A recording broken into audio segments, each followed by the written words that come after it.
And welcome everybody to the first match of the season for the URI Royals A team. They're going up against Boston University, and we're getting into the pick ban right now. Pro draft didn't really work out, so they're just going to be doing this for the first time.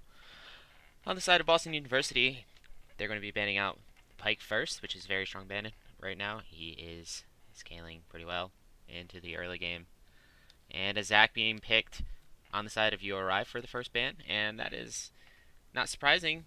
Their jungler Rafika has quite a bit of games on Zach, has a over 4.0 KDA, as well as a above 60% win rate on the champion in ranked, so a very smart ban there for URI. Followed up by the Kaiser ban for Boston University, one of Emperor Tantatine's few ADCs that he does play. And finally, a Vladimir ban for the side of URI. And I don't know what happened to the music, so we're going to turn on the music here for a moment. Okay, so music is on. No, it's not. Just kidding. Sound. There we go. Background music OP. And finally, a Cho'Gath being picked for the last ban of the first rotation on the side of Boston University. And for URI now looking for their final ban. As we're going to get started here. Going in, and the final ban is going to be the Grave, so a very strong champion currently. And now we have Charles River here, picking up the first pick. Charles River expected to be the mid laner. A lot of games on to the Vladimir, so the Vladimir ban, obviously. He seems to be a one-trick Vladimir, at least in the mid lane. Most of his games being played, but they're going to be actually picking up the Lucian here for the first rotation. Charles River Plat 5, 52% win rate. And we're going to see what URI goes to pick now. Zola being the first one to pick. That is our top laner, top Joe Zola, gold 2 currently. And he's going to be locking in the Urgot. Already has 26 games played on the Urgot, 2.3 KDA, 54% win rate, but Urgot is very strong. They have played Urgot in a lot of the scrimmages that they've currently had, as well as in the matches against URI B last week. And now Jader, who is going to be the jungler, is going to be picking up the Braum. That is going to be our jungler, Josh, gold 4.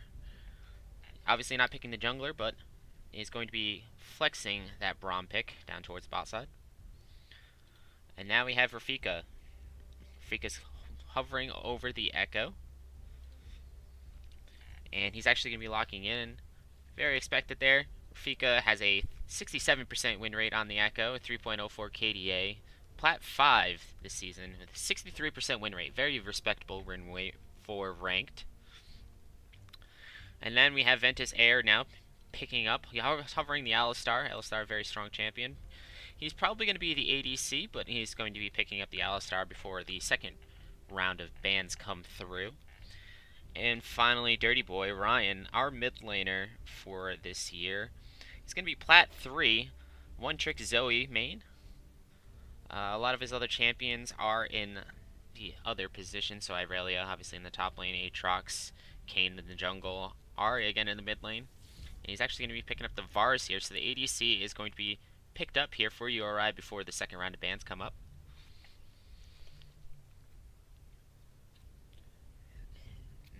It looks like URI is going to be selecting some more bans here for the jungle possibly. And the first ban is actually going to be a Twisted Fate.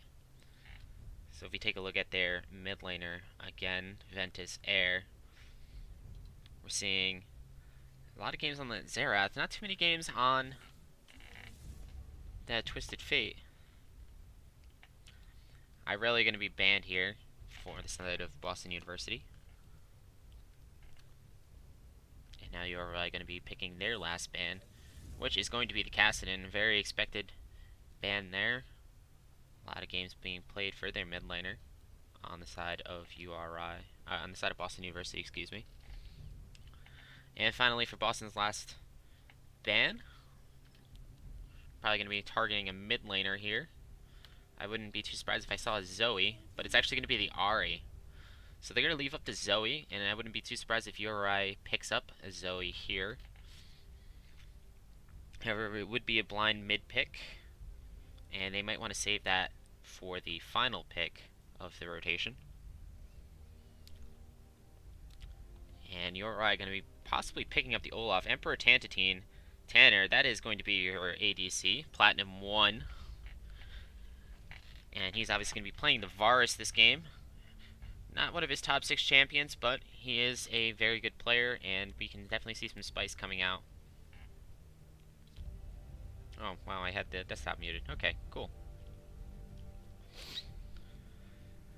Finally, on the side of Boston University, we have the last 2 picks coming through. Axel Luxa is going to be slocking in the Kled. Axel Luxa is going to be your support for the game. Most likely. He's unranked, so definitely a wild card pick here. We don't know if he's going to be good or not. We don't know what to expect from him, and that makes it a little bit more exciting. And finally, Captain Corndog on the side of Boston University. Probably going to be their jungler. Look at those games on the Zac. 5.69 KDA, 141 games, 65% win rate. Very respectable jungler, and he's actually going to be locking in the brand. So that's going to be a brand in the mid lane. And last but not least, B Goodies. Gonna be bringing down the clap lane, hopefully, this game. He always likes to clap. Look at that smug fuck. Look at that nice, sick picture. He does play a lot of the Clean Sin, which is his first #1 pick. Not too many supports. But this game, he is going to be getting the Braum. He's going to lock in the Rise. So, if we take a look here at the teams Boston University has in the top lane, they're going to have the Kled. Oh, and uh-oh. Something went wrong.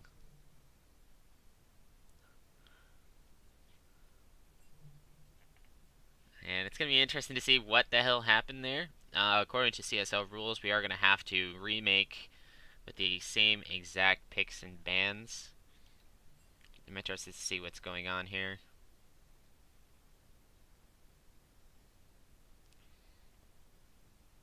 And it looks like they just wanted to get them into...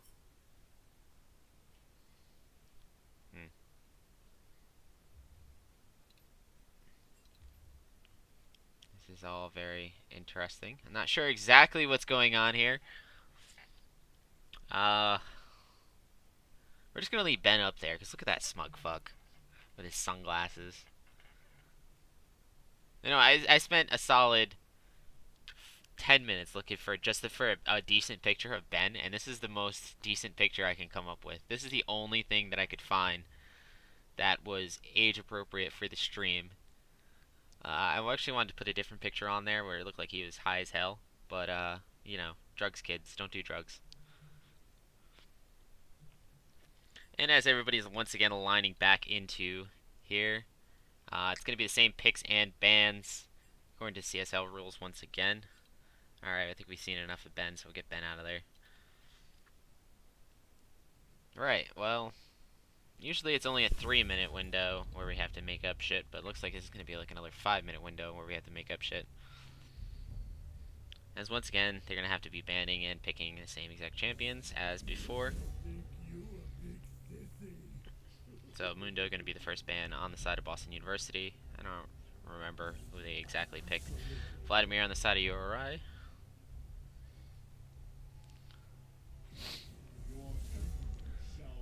Yeah, while we're waiting, let's just take a look at all the matchups here. So, Axel Luxa, that's going to be their support.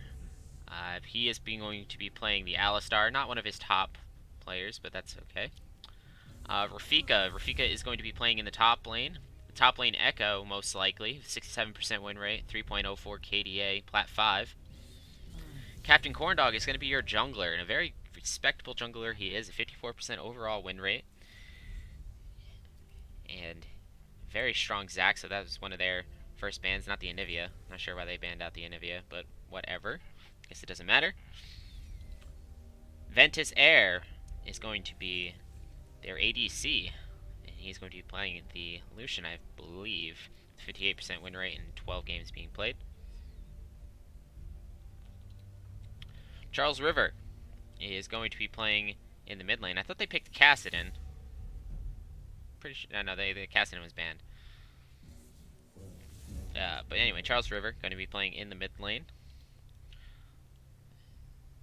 And what do we got? We got Ventus Air is your ADC. I already said that. Okay, whatever. I guess it wasn't in order. Whatever. Fuck it. Joe's going to be your top laner for URI. A lot of games played on the Cho'Gath and the Ornn, but he did lock in the Urgot. 54% win rate, 26 games being played. And look at that guy. That's a real winner right there. Josh, our inting mid laner, Drake and Josh, because he doesn't have a picture, and as far as I'm concerned, he doesn't actually exist. He's a gold 4, 50% win rate, and he's going to be playing, I can't remember what their support was, I believe it was a Braum, but he's the jungler, so he's going to be playing a lot of Olaf, and I'm not entirely sure why he picked Olaf, because he doesn't have any Olaf games, but we'll see how that goes. Ryan in the mid laner, look at that nice selfie. Oh, what a god. Yeah, a lot of games being played on Zoe, but he's going to pick in the Rise here. Tanner, your ADC, Tanner Wildfang, Platinum 1. And he's going to be playing the Varus. Once again, not a lot of games being played on the Varus for Tanner, but that's okay. And finally, last but not least, the smugfuck himself, Ben Goodman, playing the Braum in the bot lane. Not a lot of games on Braum, but it does not matter. And as we're getting into the 3-minute load time here, don't forget to, if you haven't done so already, vote in our straw poll. Who do you think is going to win? Do you think it's going to be hashtag URI win or hashtag BU win? Boston University Apes, they call themselves that. We should definitely think about changing our name to the University of Rhode Island Chimps, because there's definitely a lot of monkey business going on here. And as the final seconds tick down on the Champ Select screen, and our players begin to load in, you're going to take a look at all of the summoner spells. So we got 2 teleports on the side of URI, one being taken on the Urgot, another one on the Rise. So they definitely have the teleport advantage. Orianna opting to take the barrier in the mid lane.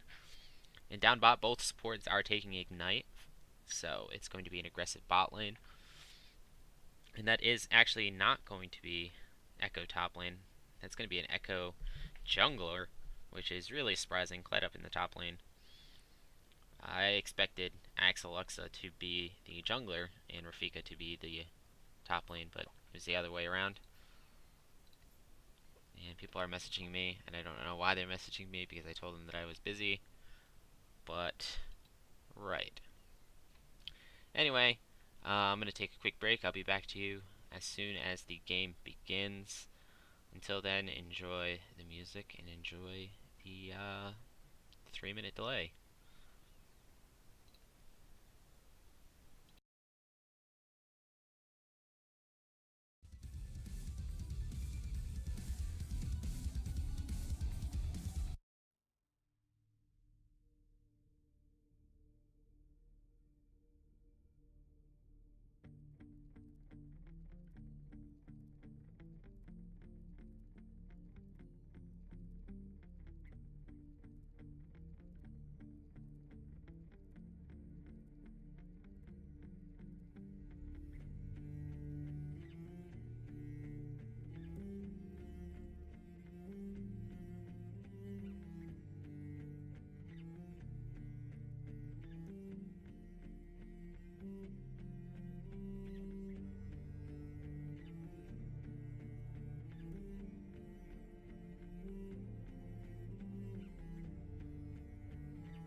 Welcome back here, everybody, to the first inaugural match of the season. URI Royals A versus Boston University Apes. Let's turn on the scoreboard, turn off those time controls as we are loading in here as soon as, my computer wants to react, but that's okay.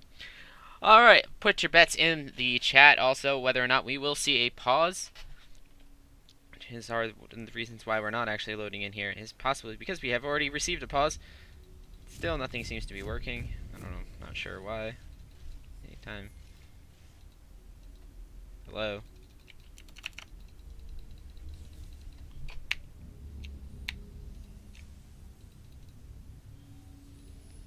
Why the hell is none of these things working? Oh, that's obnoxious. Alright, well, I guess I'm gonna have to fucking hold tab this game. That's cool. Anyway, as we get into the first game of the season, players are taking up their positions. Their 5-man lineup. 2 going to be in the bot of that Boston University bush, the tri-bush, as they devote 4 people bot side. Clyde solo defender of the top side. Nobody in the mid lane, so URI just doing the normal lineup here as Boston University might be looking to do something bot lane here early on that lineup. Let me try to turn this off again. Nope, still doesn't work. Okay. None of this stuff works. All works, but it also doesn't do anything. Okay, stupid. The first ward B is going to get put down on the side of URI Royals. And URI going to be starting red side. And Boston University going to be starting on blue side.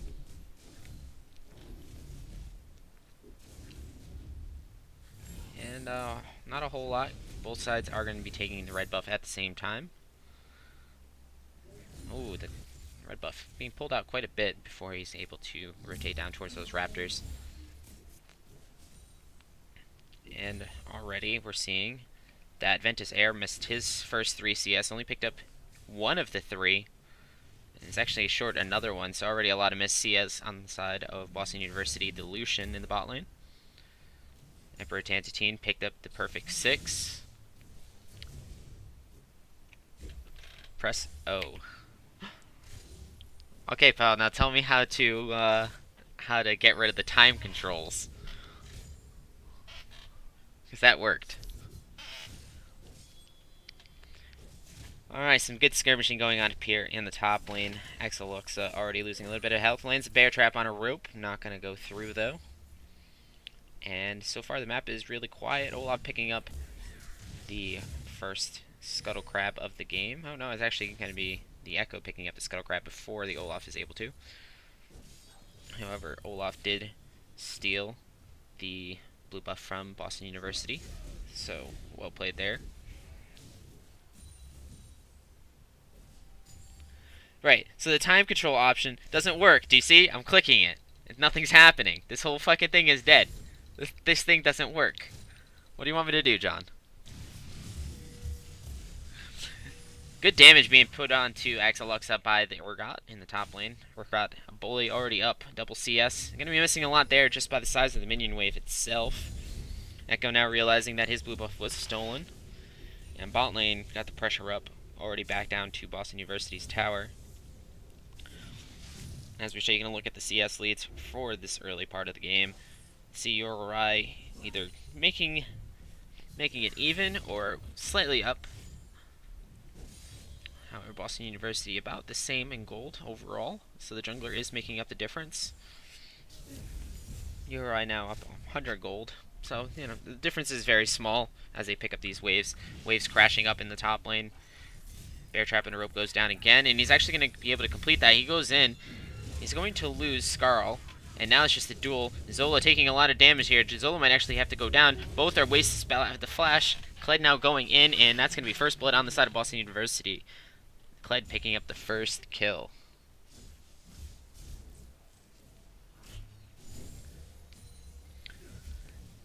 So that's the Kled seeing his opportunity to go on the Urgot. Urgot not able to put down enough damage just yet. Going to be picking up the boots and some pink wards and teleport back to lane. Echo's rotating now down onto the bot side. They're pinging him to go into the bush. Might be doing a lane cake here. He shows that he's going back, but I wouldn't be too surprised if he cancels that. And he does, in fact, cancel it. As URI continues to push down towards that tower. Dirty Boy taking a lot of damage here in the mid lane with the Orianna QW.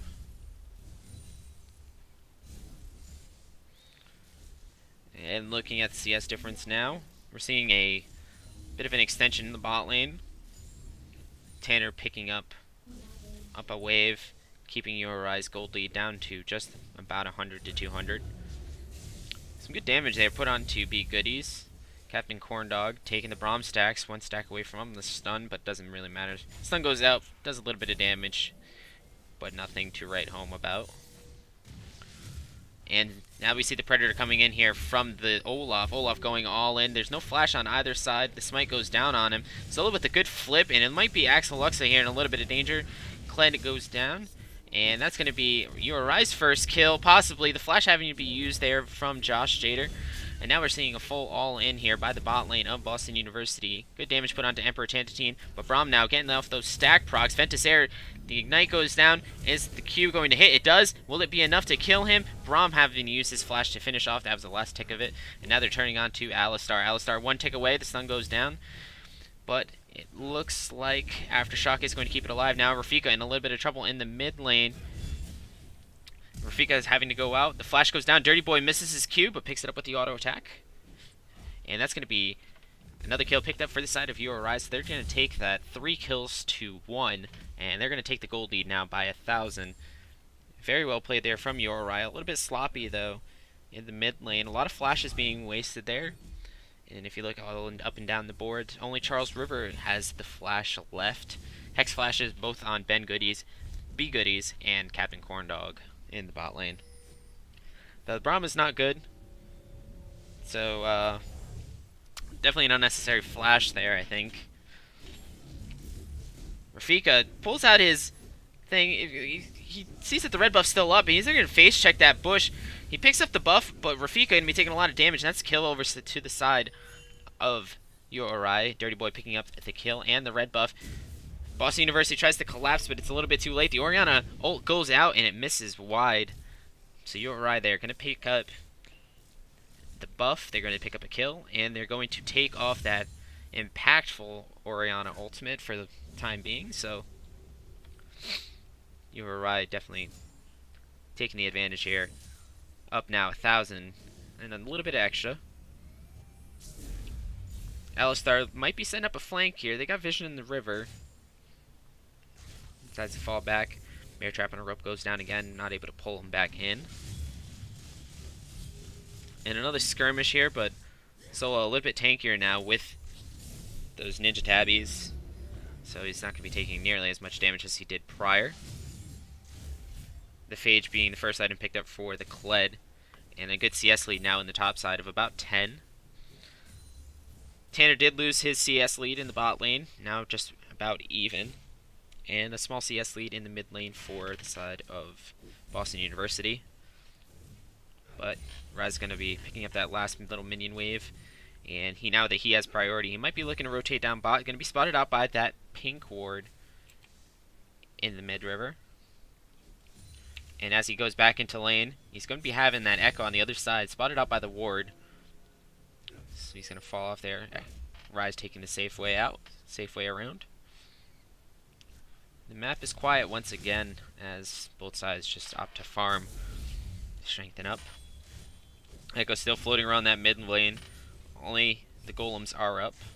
Golems, Krugs, whatever you want to call it.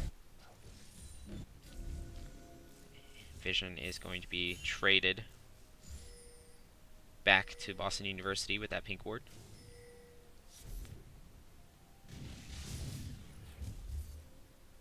Bone plating going to be wasted there in the top side. League of bone plating. A lot of champions do have bone plating on in this match.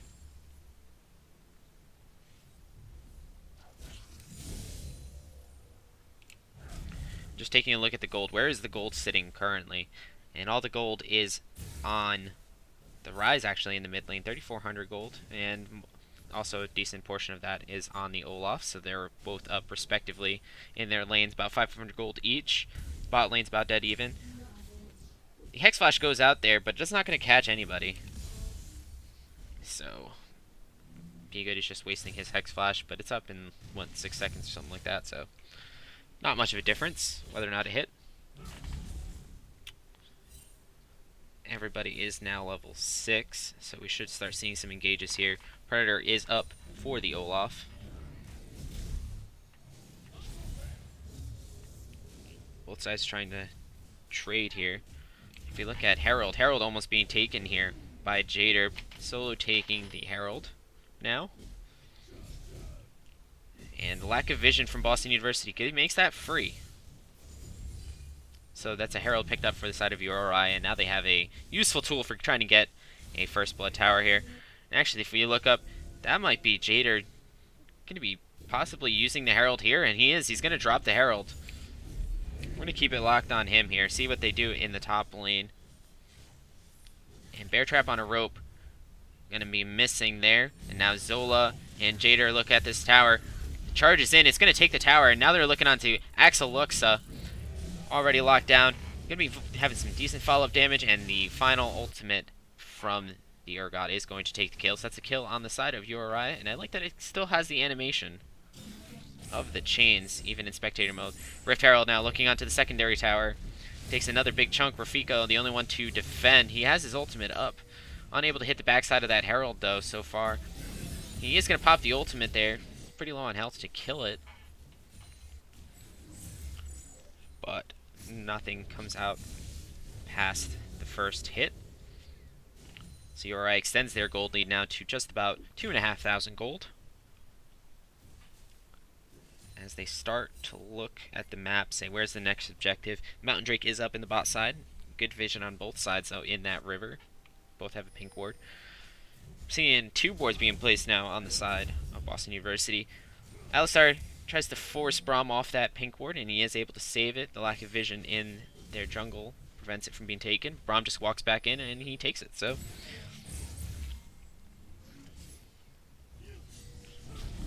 And Rafika now caught out without the ultimate. The Ignite goes out, and it's actually going to be able to kill him off. The kill going over to Ryan Dirty Boy in the mid lane, who are playing very well here in this early game of their first match of the season. They had a few scrims this week, had some time to practice up, and with the late roster changes with Jason being added, their roster is looking stronger than ever. Zola taking quite a bit of damage here, and now they're locked up into a skirmish once again. The Ninja Tab is going to be preventing a lot of that damage. Axel Luxa taking more and more poke. Skrull is going to disappear. Axel Luxa trying to get him back with the pokes. Pop out a couple Qs here, but nothing is going to come of it. Zola is able to back off, both sides down to about half HP.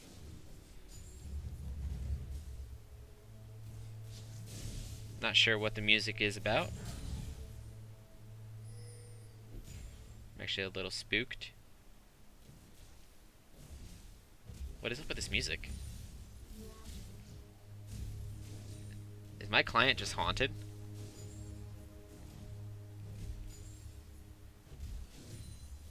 I've never heard this music before. It's like scary horns. I'm scared, guys. Somebody send help. Damage being dealt to Dirty Boy, and the music stopped. Okay, we're good. We're back to normalcy. Dirty Boy looking to pick up some of those minion waves. He is down by a wave and a half. And there URI now looking on to that next objective, which is the Mountain Drake. And they should pick it up fairly easily here. Bot lane slow to rotate. And with the jungler in the top side, it's a free objective. And just that 14 minutes here, URI up now. 3,000 gold. Can confirm there is a Kingston in Mass. Shout out to Zombie America for the update on that, but it doesn't matter because Boston University is in Boston, not Kingston. So I'm not really understanding the point of that point, but okay. Rye's looking to trade a little bit here in the mid lane. Only pops the Q.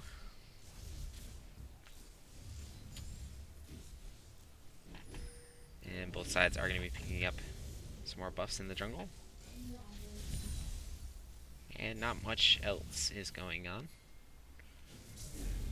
Boston University going to pick up some of that vision. Be good. He's a little bit slow to rotate. Has to put down another pink ward to take it. Predator drop down, and Rafika in a little bit of trouble. Hits the stun field, though, onto Dirty Boy. Dirty Boy in a little bit of trouble here.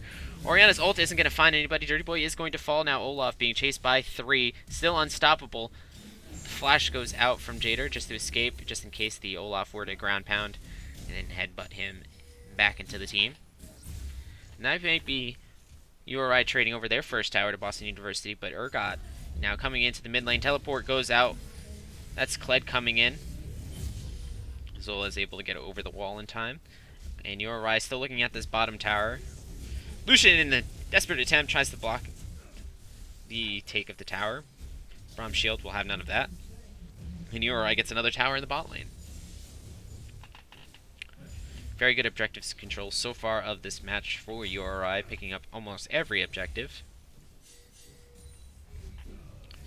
And now the prevention of the back from Rafika by the Olaf. The BM Olaf.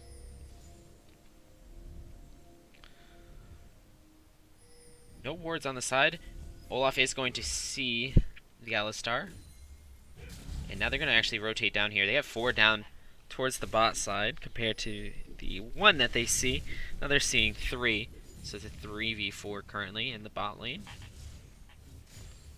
Might be looking to press this tower, but nothing is going to fall more than likely. Well, URI groups up. Axel Luxa taking a little bit of damage. He's able to dash away, prevent anything. The ultimate from... Oh man, this is a big fight here coming in. The stun field lands on to Dirty Boy. And Echo is going to have to ult out there. But URI picks up the ultimates on that fight. And now they're going to look at this tower. The Demolish puts on some serious damage, down to about a 1/3. And now we're seeing some more damage put onto Axel Luxa, taking the majority of the damage. The Alistar, for some reason, hanging around in the back of the fight, although he is the tank. Stunfield is going to come out, and it's not going to fall. Oh, a good Oriana combo over there. Now URI is in a little bit of trouble. The Zanyas is coming out for the side of URI on to the Rise, but he's going to fall, and now it's going to be just basic cleanup on the side of Boston University. Emperor Chantity going to be the next one to fall. And it looks like Zola is going to possibly escape here. He's going to dash away and try to slow him, but now he's got the Alistar right on his throat. The stun is going to come out. Axel Lux is the only one that's following up with it, though, and Joe is going to be the only person to go out. So that's going to be a very big trade there for Boston University, picking up 4 kills for just 1. The Echo is going to fall in the backside of that fight. Very good Oriana ult finally coming out of Boston University. First decent Oriana ult of this match, and it was a good one. Put them all into the stun field. 4 of them were stunned under the Echo stun field.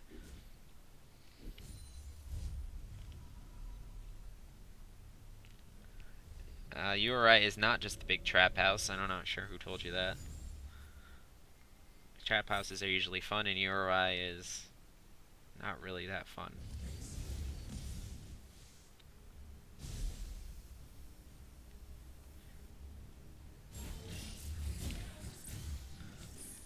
Fika and Zola are going to be battling over this Scuttle Crab. Fika now caught out, and without an Echo ult coming out, he is dead, and he is going to be falling now. So Echo picks up his 5th death of the game, has a majority of the deaths on his team, and that is going to be the weak link for URI that they're going to continue picking off. Charles River going to be surrounded here. They go in. Oriana does have her ultimate, but nothing is going to come out of it just yet. She pulls it off, but it's a little bit too late. The stun going out at the same time. Emperor Chantity is going to be escaping out through the tower, but no minions are there to pick it up currently. The bot lane of Boston University rotated back up and are going to be putting up a nice defense as Kled joins the party. Demolish is going to be put serious damage onto this mid tower, and this mid tower is going to fall. Boston University giving it up. Now URI looks at the map. Where are the objectives currently? Bot lane is being pushed towards URI, so they should probably go down there. Top lane is pushing out, though. No other dragons or Baron are up currently. You've got about 30 seconds on the Infernal Drake. It'd be a very important dragon, so they're probably going to reset here and look to start getting vision of that area. And this is actually an interesting back here. Timing is a bit off, and it's actually going to give Boston University the priority on this dragon, should they want to take it.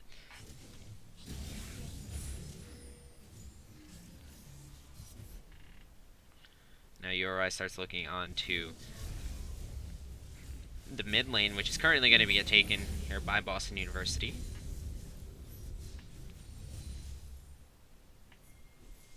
And Boston University now rotating down towards that dragon. It's not an Infernal Drake, sorry, it's a Clown Drake. Not sure why the little icon here is infernal, so I kind of just assumed.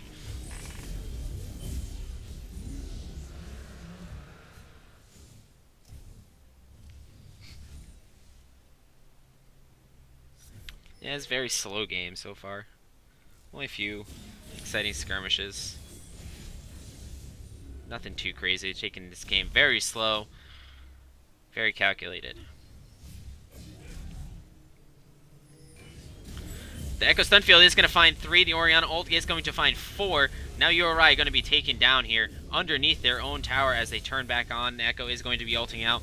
They're looking at that second tier tower. Jader has to flash out to escape. Braum taking some serious damage. The Ignite goes out. Going to throw out the Q. And now it's going to be the Kled looking for the final kill onto URI. Jader taking a lot of damage here. It's going to fall. And Joe Zola, the only one to defend this tower now, as the tier 1 is down, the tier 2 is down, and the tier 3 now, Inhibitor, going to fall as well. A huge push here on the side of Boston University, and the gold swings back into their favor, now up 1,000 gold, and going to be looking towards that next objective, which is possibly going to be the Baron here. They have enough health to do it. None of the calls are going up, though, and they look like they're going to be splitting and resetting as Uri comes back up. Ooh, and the ultimate is going to land onto Axeluxa, but he picks up Skarl and is out of execution range.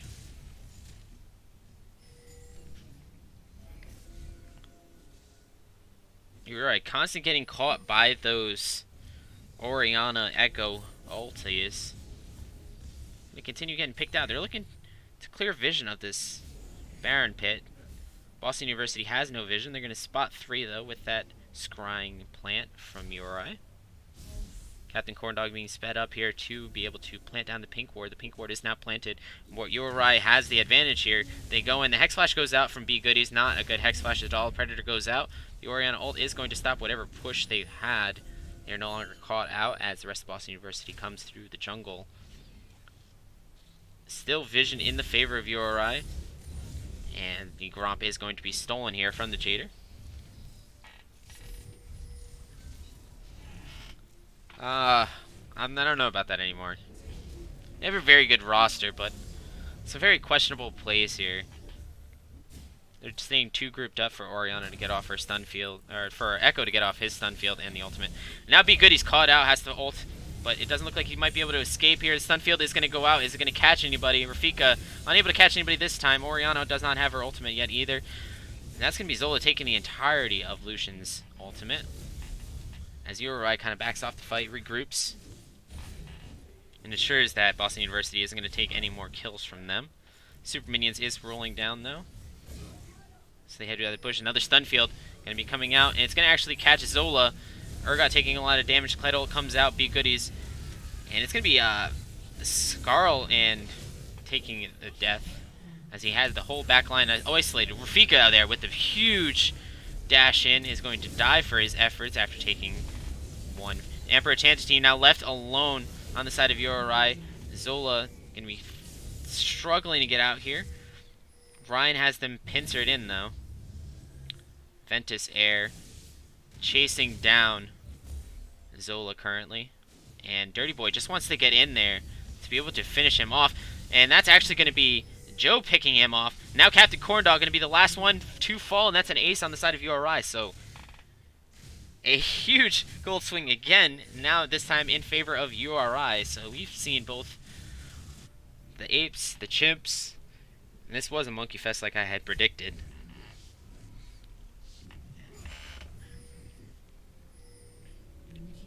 Next, Alexa basically focused on the back line, as did Dirty Boy. Dirty Boy, though, was able to survive. The second Alexa went in, he was picked off. Now it's going to be URI trying to sneak in this Baron here, as Ben clears the wards in the river, but they're not going to be able to take it with any DPS, and they're going to have to fall off here.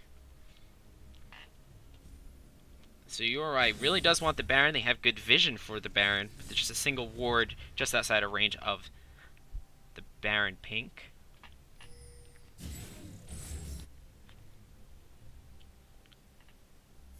But Echo, although he is not doing too great, that Lichbane does add a lot of power to his E. He was able to chunk out, I think it was Josh, fairly quickly. Boston University has their opportunity to clear vision. Jader's looking at Charles River, hits the axe with the Predator, does a little bit of damage, nothing to write home about.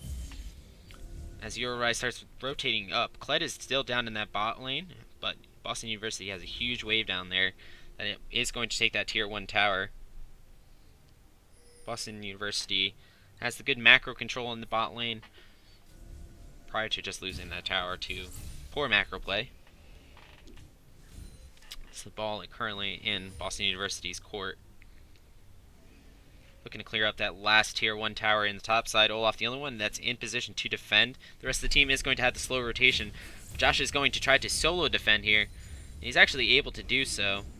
With the lack of vision in the jungle for URI, they're going to be able to pick up the tower in the bot lane as well. Stunfield going to come out. Not going to catch anybody, though. It looks like URI finally learning their lesson. Joe tries to come in and flip somebody, but nothing's going to come out. Ben is actually going to get flopped. And that's going to be Emperor Chantantine using his ult.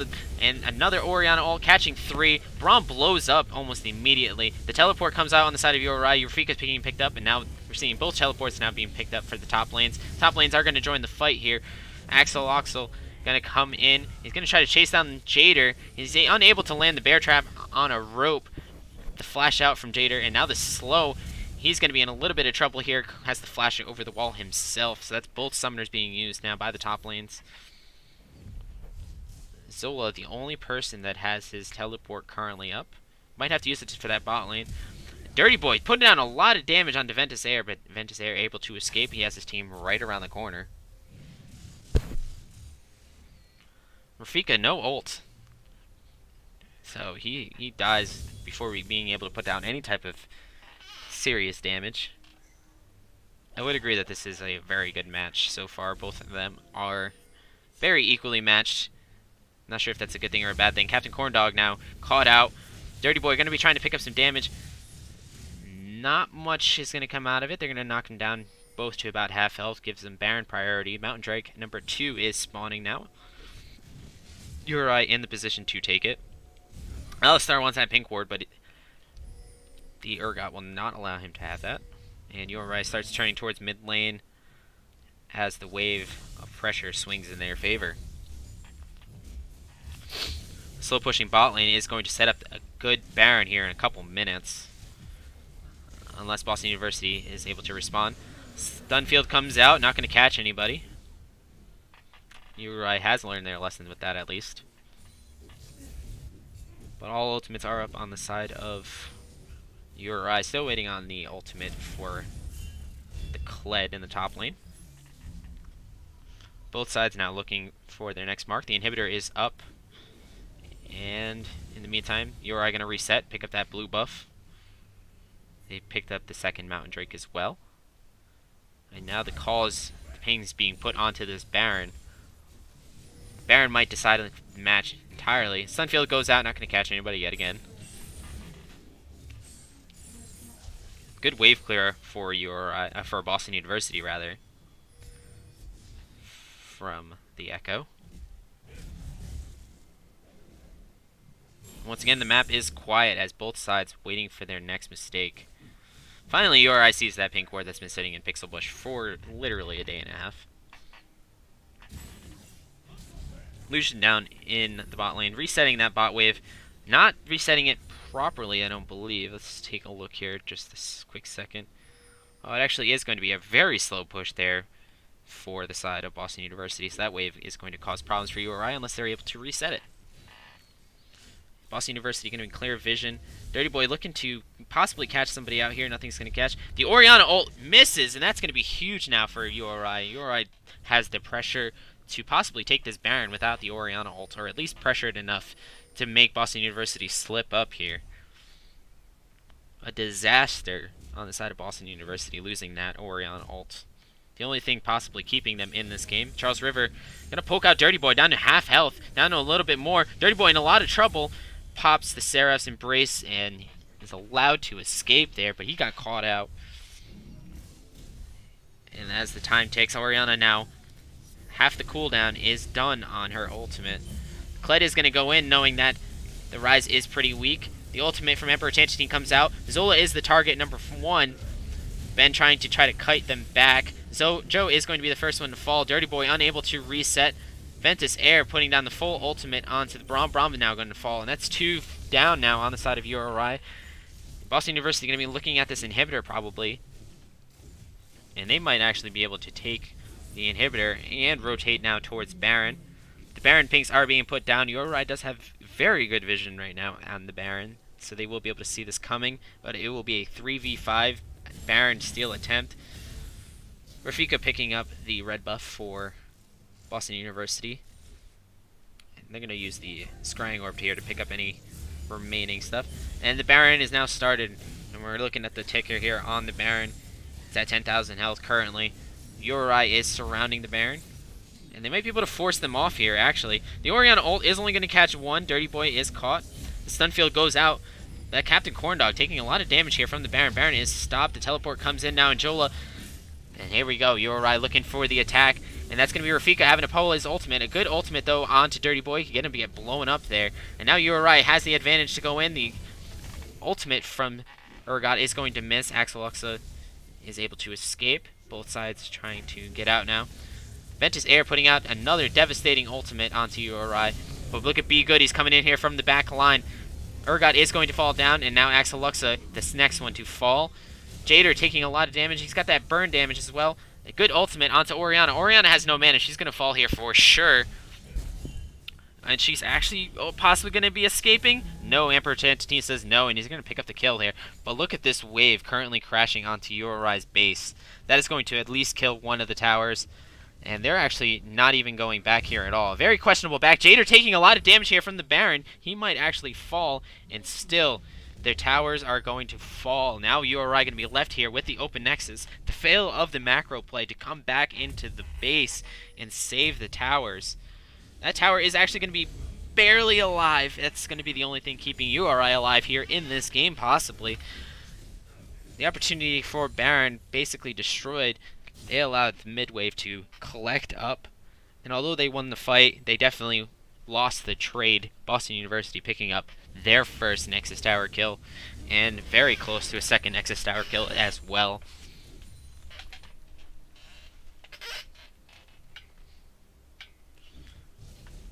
This is very questionable macro play here on the side of URI. Boston University doing very well with the macro play, but not doing too well with the actual individual team fights.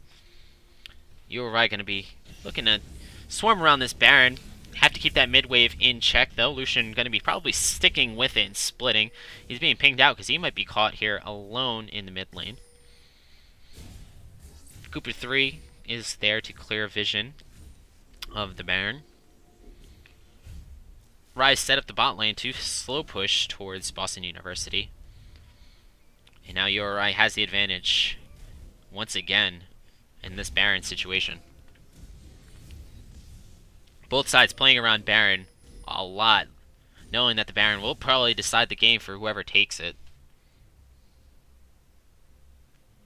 A very close match here. URI has a small lead of 2,000 gold at 34 minutes. And they're going to be clearing vision once again. The vision trades going back and forth here on both sides. Axeluxa taking some damage here from the Urgot. Is going to be caught out, but nothing is going to come of it. Echo Stunfield catches nobody once again. Oriana looking for possibly another ball move. Bear Trap on a rope is going to hit, but it's going to be cut off just across the wall. And now URI is noticing that the big push in the bot lane is coming, and now Boston University forced to decide who to send bot. Axeluxa is going bot lane. The Predator goes out, it's sent onto Oriana. The stun field is going to isolate them. Lucian ult being wasted there. Kled now in the bot lane does have teleport once again to come up and try to save this Baron should the call be made. And there's the call. Vision was not gotten rid of before they saw the start of that, so they're going to be forced to back off here. Looks like they might actually be baiting this a little bit. Ryze is going to catch out the Alistar. Alistar ultimates to get out. And once again a stalemate. And now the pressure ball is in Boston University's court. Stunfield goes out, nobody caught. The Infernal Drake is up as well. And that might be Jader looking to take that Infernal Drake as both sides do their dance in the mid lane. Still about a minute left on that inhibitor.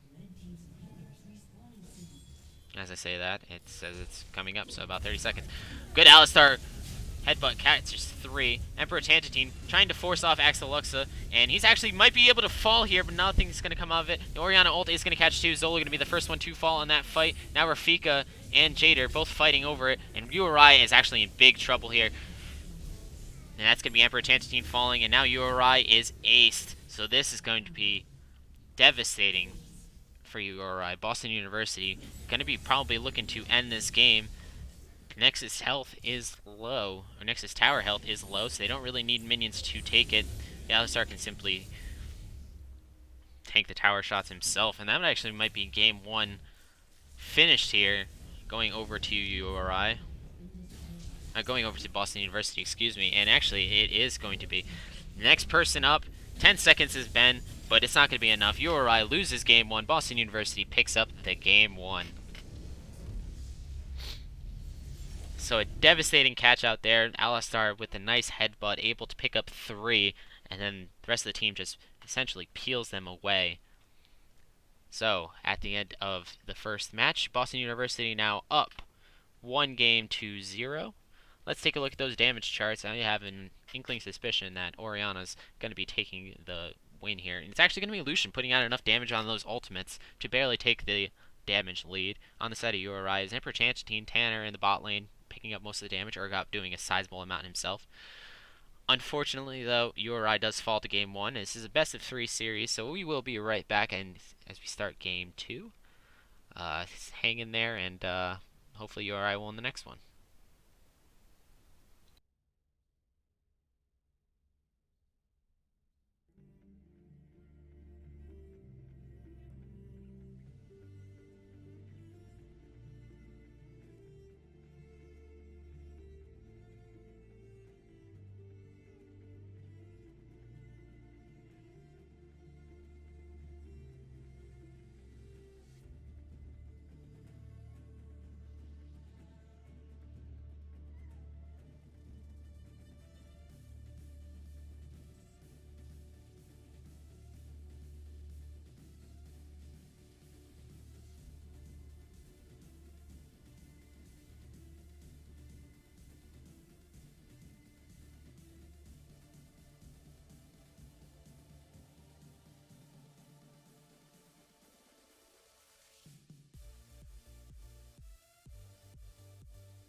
Welcome back, everybody, to the first inaugural match of this season. URI Royals A versus Boston University Apes. And that first game was definitely a monkey fest, but as we get into game two, same bands coming across for the side of URI, picking up the Vladimir and the Zach bands, and the Pike band still being kept up as well for Boston University. The Kaiser as well is being swapped over to... See, I'm allowed to call them Apes because that's the actual name that they have on Collegiate Star League. It says Apes and Capes, so the Boston University Apes and Capes. So I'm not actually BMing, that's their name. Echo band being picked up now for the side of URI. That Echo had a very large role in Boston University picking up the win game one. And the Kazakhs being the final band on the side of Boston University. So Zola, once again, let's take a look at those stats that I made. They're amazing. Joe, our top laner, and this game he's going to be picking in the Lucian for Emperor Tantatine. So let's just actually hover over Emperor Tantatine himself. This is him. Lucian, the number one pick, 173 games being played, and he was able to get Lucian on the first pick. So obviously a very smart pick on the side of URI. And very expected pick, actually, looking at it. In the top lane, we have actually Axel Luxa now picking up the Urgot. He has an 83% win rate. Only 6 games, though, so not big of a size to justify his skill onto the Urgot. We'll have to see that. Rafika, the amazing jungler from last game, picking up the Udyr. Not one of his top champions, but that's alright. Josh now going to be hovering over the possible Kindred, and that's actually a very expected pick. It's not on here because it's number 7, but Josh has been playing a lot of Kindred recently. Kindred, one of the top picks in the tier list currently. So very good pick there for him. And that's actually going to be Poppy brought over for Joe. So Joe probably going to be picking up the Poppy here.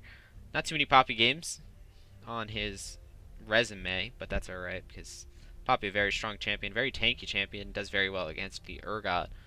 And finally, Charles River hovering over the Alistar, and the Alistar is going to be locked in again. Alistar with the final game-winning play for the Boston University last match, caught out 3 with the headbutt, pulverize headbutt, whatever way you want to say it, doesn't matter. It's the same shit. Can I blow up the picture of Ben? I can only stretch the image so much on this. I'd have to actually like make the graphic again, but I could do my best when he comes up. Yes, they are. Boston University, very tanky with the Urgot, very tanky with the Alistar, and very tanky with the Udyr. I'm going to call him Udyr. Final bans come across here for Boston University, banning out the Irelia and the Ari once again. And URI opts to ban out that Orianna. Orianna had a very good... I don't actually want to say that she had a very good game. She had a very questionable game. She had some good ultimates, but for the majority of her ultimates, they were lacking, shall we say. The last ban picking up for URI is the Lissandra. Ventus Air picking up the Kog'Maw.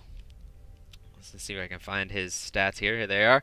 So he does have a decent amount of, or not a decent amount of Kog'Maw games, but he has decent KDA, 3.35 KDA, won the 6 of 6 that he has played so far. It definitely didn't do too much scouting at all. And I don't think Joe has any Irelia games being played on him. In fact, no Irelia games on there, so no scouting was done.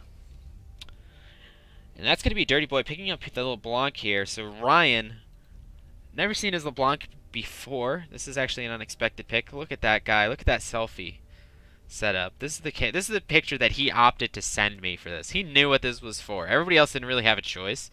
Ryan had a choice to send me a picture, and this is what he sent me. That's fucking amazing. And last but not least, Ben is going to be picking up the Thresh. So the hooker himself.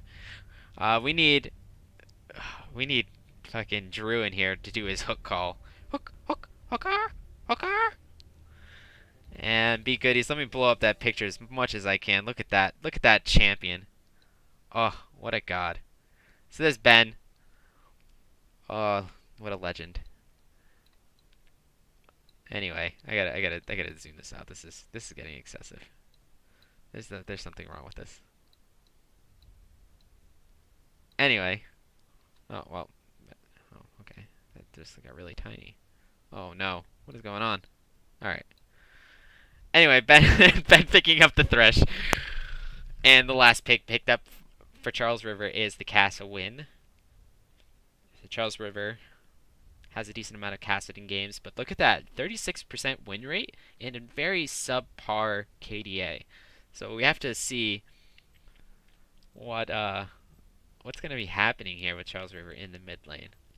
And as the final seconds tick down, of course, we don't really want to mention it before, just in case one of our players are watching the stream, which they probably are, at least during Champ Select, is take a look at the summoner spells. So Boston University picking up 2 teleports now to match the 2 teleports of URI, and it's actually going to be matched all the way through. So both sides have the same exact summoner spells, although Flash is supposed to go on D.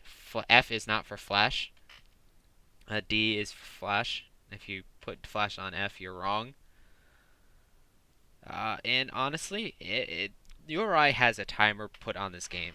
So if URI is unable to win in the first, let's say, 35 minutes, their chances begin to decrease exponentially.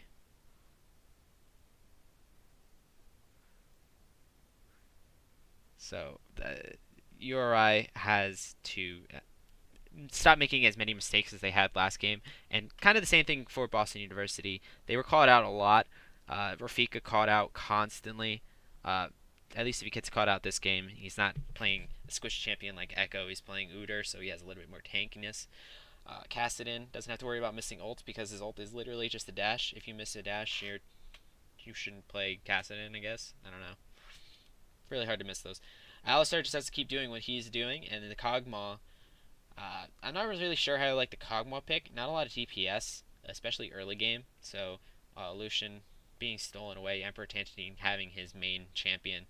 So I'm gonna put the early game. If URI gets up by at least 5,000 gold and they are able to translate that into objectives, I'll give it to them. If not, and the game is dragged out, I'm gonna have to give this one to Boston University. Obviously, I hope URI wins, but Champ Select says that Boston University actually has an advantage here going in.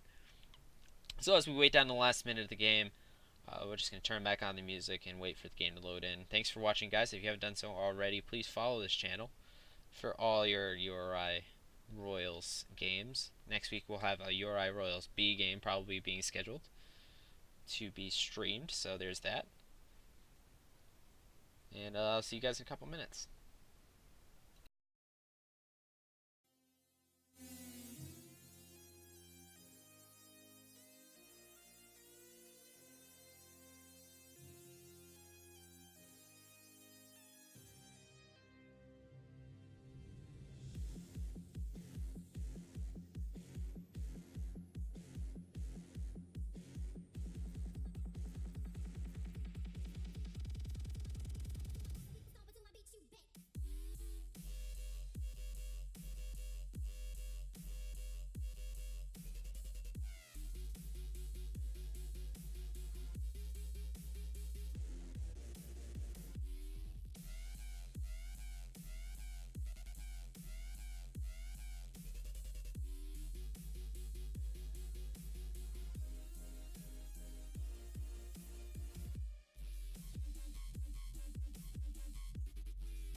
welcome back everybody to the game 2, and URI and Boston University here going head to head. I actually have to switch something around here for just a moment. So URI Royals A goes there, B goes here, Royals goes there. Awesome. Actually, let's see if this shit works now. Maybe it will. Nope, so it doesn't work. Okay. So we're going to leave those time controls up. And URI is going to look like they're going to be invading. Charles River going to be caught out here. Let's see if Ben is going to take either flay or hook first. The hook goes out, actually going to be predicted and caught out. Charles River going to be dying here. Very well predicted there by Ben. Ben is going to fall for his efforts. But now Rafika being turned on. And look at that. The stun goes out. URI being picked up. 2 kills here. A very impressive prediction there by Ben. Be goodies. Actually, I just want to watch that again, because that was a very good prediction there. So Ben, obviously in the range for a flay and a hook. Gonna run down, and then he predicts. The flash goes out. He hooks down because he's expecting him to flash into the bush, and it actually connects. And then Charles River burned down, ignited. A lot of summoner spells are burned here in the process, so there goes the heal. Rafika now, they're expecting the flash from him. Zola says no, knocks him into the wall, and that is all she wrote. So URI did very well there, picking up the first blood and the second kill. Wow. Be goodies with the amazing play to open up this match and set URI up for a impressive victory if they are able to win this. Gold lead already on the side of URI by 600, nothing too major.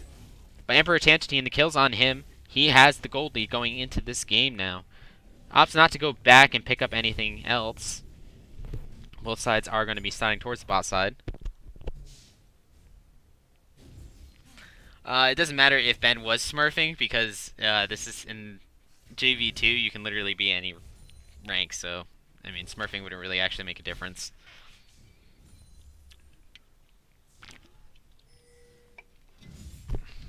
Now Jader does the early gank in the mid lane, nothing to get out of it.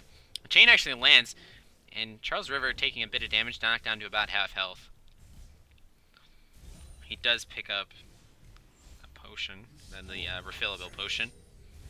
He has 1 stack on his Dark Seal as well. But again, nothing to write home about. And I think you can see here, Boston University understands that URI has a very strong early game, and they have to respect that. And so far they are. And this might actually be Axel Luxa being caught out in the top lane yet again, as here comes the invade from Josh. Some good damage put down already. Axel Luxa down, knocked down to about 1/4 health. And knocked down to about half. The flash goes out, but still amazing damage being put on there.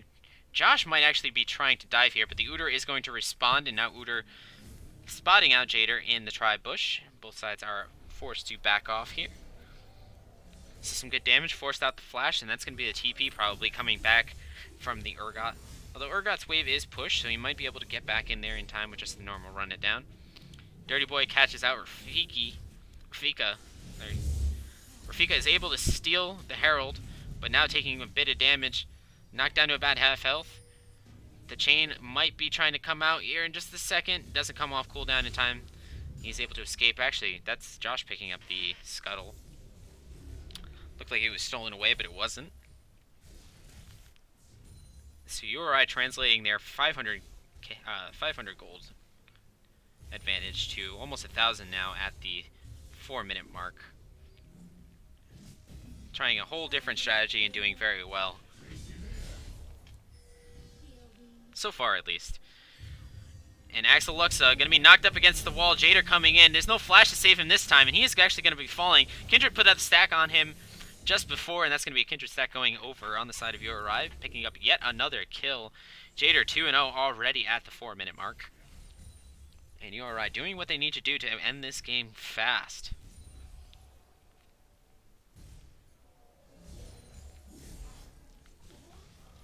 Bot lane just trading a little bit here and there. Big Goodies picks up the Ancient Coin line compared to the Relic. And that's going to be a decent amount of damage put onto the Alistar, though Alistar with the headbutt is going to possibly get out here. Dirty Boy with the follow-up follows The chain actually lands, but unable to finish off and kill the Kog'Maw. Ooh, I got the hiccups. So taking a look at our straw poll here, who is going to win game 2? Nobody really cares, because when nobody wins, both sides lose. And that's exactly how this game is going. If you have yet to vote in our straw poll, be sure to do so. I'll post the link up in the chat right now.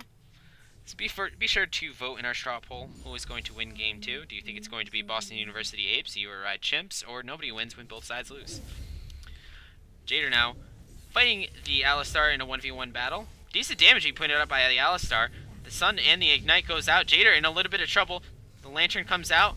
And that's going to be a kill. Oh no, they're not going to pick up the kill on the Alistar, but the kill is going to go on the Kog'Maw. And Be Goodies sees Captain Cordog. He's got his eyes set. Will he be able to kill him? Yes, he will. He flashes, ignites, and does a nice hook. And that is able to finish him off. URI picks up 2 more kills on and translate their gold to now 2,500 at the 6-minute mark. That's a huge gold lead at this state of the game. Let's just take a look. Where is that gold lead being put? So currently all the gold is onto URI's jungler. 2,500 gold so far. That's a 700 gold lead over the Udyr. And in the bot lane, obviously with the first blood, there's a decent 400 gold lead down there as well.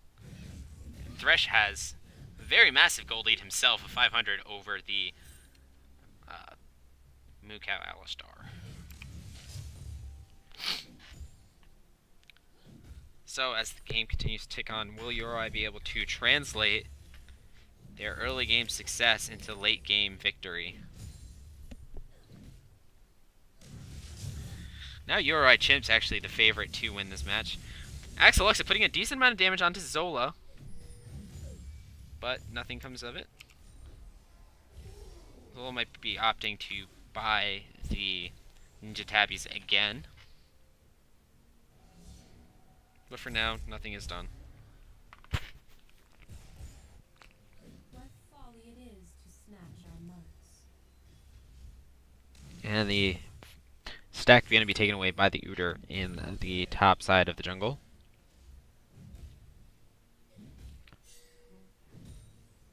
Now looking towards the boss side, we might be seeing something here in just a moment. There's 3 Rs down here. However, Josh is going to be spotted by that Tri-River Bush. And that's going to be a kill, actually, going over onto the Urgot as LeBlanc rotates down towards the top side. And picks up her first kill of the game. And now URI knocking at the bot tower's door. Udyr is in the mid lane.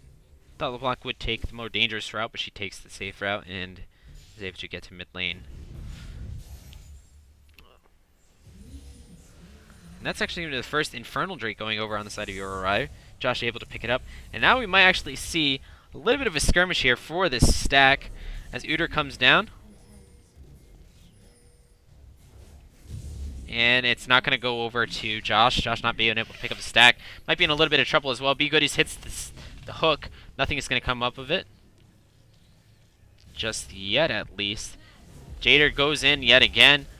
And he puts down some good damage, but nothing too crazy. Actually, that is going to be a kill going on the side of URI. Emperor Tantine picking it up now. Udyr taking a lot of damage. The next target, Emperor Tantine picks up yet another kill. That's a double kill on the side of URI. Jader looking to possibly tower dive here, but against an Alistar might not be the best idea. He does have ultimate, though, so he has a safe dive attempt as long as his team has some type of follow-up. And that's going to be the Alistar being hooked. And Alistar falls down to the LeBlanc chain. Electrocute damage, and now it's Charles River that's the next target, and he's actually going to be taking a lot of damage here underneath the tower. Gives the kill over to Jader as he dashes in. So that's another kill on the side of URI. URI now up 9 kills, 4,000 gold. Going to be picking up this first tower, which should extend their gold lead to another 1,000. So URI now up 5,000 gold at 9 minutes and 30 seconds. This is a huge lead for URI and exactly what they needed to do to get this Game 2 victory. They're looking to end this very soon. Or very early, rather. Not very soon. They don't really have any towers besides the one that just knocked down, but whatever. Fine life reaches its conclusion. Stack is marked on Axeluxa on the top side. So we should see a Kindred roam up there fairly soon. Kindred currently has 3 stacks on her passive. And then we might see another fight for that Rift Scuttle in the topside river. But it already goes over to Uter. Emperor Tantine putting down some good damage onto Axeluxa, and he's going to be able to fall underneath his first tower on the lane swap. So again, very good there from Uri, taking advantage of a very squishy top laner, only with the Phage. Compared to last game's Urgot, where he first bought the Ninja Tabbies, this Urgot opts for the more aggressive buy with the Phage. And you are going to be looking to take the second tower now in the top lane. And actually, it might be Uter in a little bit of trouble here. The ultimate goes down. Emperor Tantine again able to pick up yet another kill. That's his 5th kill of the game. Extends Uri's lead now to almost 8,000 gold at the 11-minute mark. Ben doing very well here on the Thresh. And I expect to have a a BU ban onto the Thresh next game, for sure. As Uri looks over to the Herald. Again, trying to secure those objectives. Uri with very good objective control both these games. Although they lost last game, they did have decently good objective control. Zola actually doing very well here against Charles River. Dirty Boy coming in, forces the Kassadin to dash out. Uri going to be looking to surround them as Josh channels up this Rift Herald. So, how many towers are going to fall? I'm expecting definitely at least this first tower, possibly even the second tower. As Boston University really still slow to rotate. Uter finishing off his blue buff in spite of the tower being taken. And the block actually landing the double chain here onto Axeluxa. Oh, but it's surprise Uter. Be good, he hits the chains onto the Alistar. The Alistar unable to fall. He's going to actually die for that. But Dirty Boy going to be picking up the kill here onto Axeluxa in the bot lane. So the second kill given over to Boston University.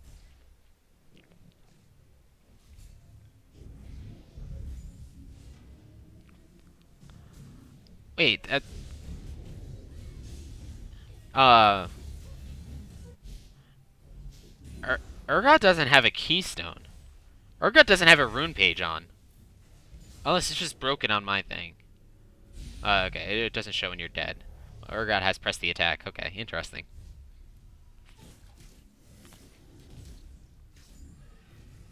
Why does Urgot have pressed the attack? Anyway, you were right. Continuing on their rampage. All around the map. First towers are done. Second tower in the mid lane, pretty weak as well. But the first items now being picked up for Boston University. Kog'Maw wanting to pick up that Bork first buy? Not really sure he was buying the Bork for, but very questionable first buy there. I would have expected a Rage Blade, but he opts for the Bork. Kassadin finishing his Rod of Ages. Good damage put on to Charles River yet again. But it's going to be Jader having to take the Lantern out to safety, leaving the 3 collapsing on him. Jader very aggressive this game. Wants to find something, but he keeps getting caught out here and having to be saved. Be Goodies actually going to be flashing and using the hook, but misses it just right. Has to force the flash there on the Kog'Maw. And that's going to be Jader's taking this stack away from it. Rafika falling shortly after. That's 2 stacks over to Jader. Both the Wolf stack and the selected stack. So that's 2 more stacks for Jader. Ben able to hit the hook onto Charles River. Not enough damage follow-up, though. Ben forcing out the ultimate from the Alistar, using his own ultimate in the process. Second tower is going to go down in the mid lane. They're going to look like they're going to probably rotate down towards that second Infernal Drake that is coming up. Poppy, meanwhile, split pushing down the bot side river. So, looking at it, what does URI have to do to continue winning this game? They have to keep picking out the Udyr, who is just...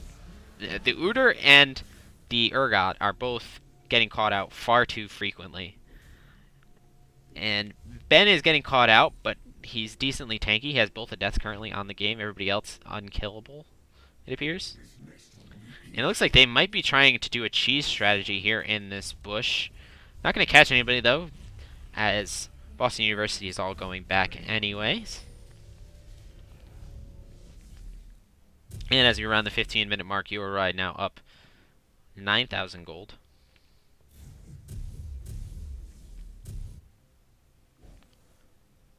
As Boston University looking for something to grab a hold of and get this game back in their control. It never really was in their control, though.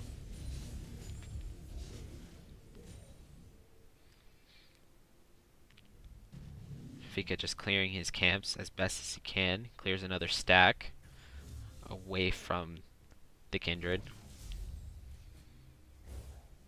And now Zola and B Goodies running into the enemy's jungle. Gonna be clearing out some of that vision. Still a lot of vision to be had. Zola sitting right on top of a ward, so Urgot is going to back off. Kassadin rotating up towards the top side. He's going to lose the pink ward from B Goodies, though. Dirty Boy just clearing those mid minions. Bot side slowly pushing towards URI. As URI looks like they are going to be setting their targets onto the next tower, the top, tier 2. Boston University once again very slow to rotate. Axel Luxa trying to put some damage onto Jader before he's able to do anything. Demolish goes out. Rafika taking a lot of damage. The hook goes out, catches out Axel Luxa. Axel Luxa the first one to fall in the fight. Now URI looks again at that tower with the 4v5 advantage. Boston University falling off as Dirty Boy continues to keep pressure in the mid lane. And once again clearing the vision of the pink wards in the bush. And now URI going to be taking this inhibitor tower in the top lane without any type of fight. The hook catches out Alistar, preventing any type of engage. Zola is going to be taking a little bit of damage. Charles River going in there, do a little bit. The flash out from Jader and the flash out from Charles River to get away from the Kindred.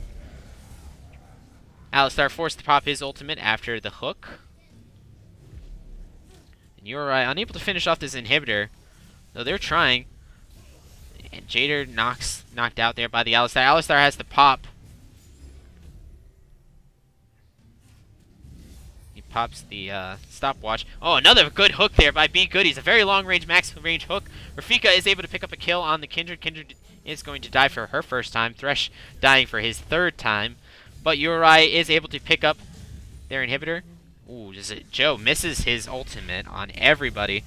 The ultimate is on the Joe, but it doesn't matter because Urgot's falling yet again. And now Captain Corndog in a little bit of trouble. Emperor Tantine flashing in for some reason. But LeBlanc picks up the kill. And now URI can actually start looking at the bot lane tower, which is now pushing towards Boston University.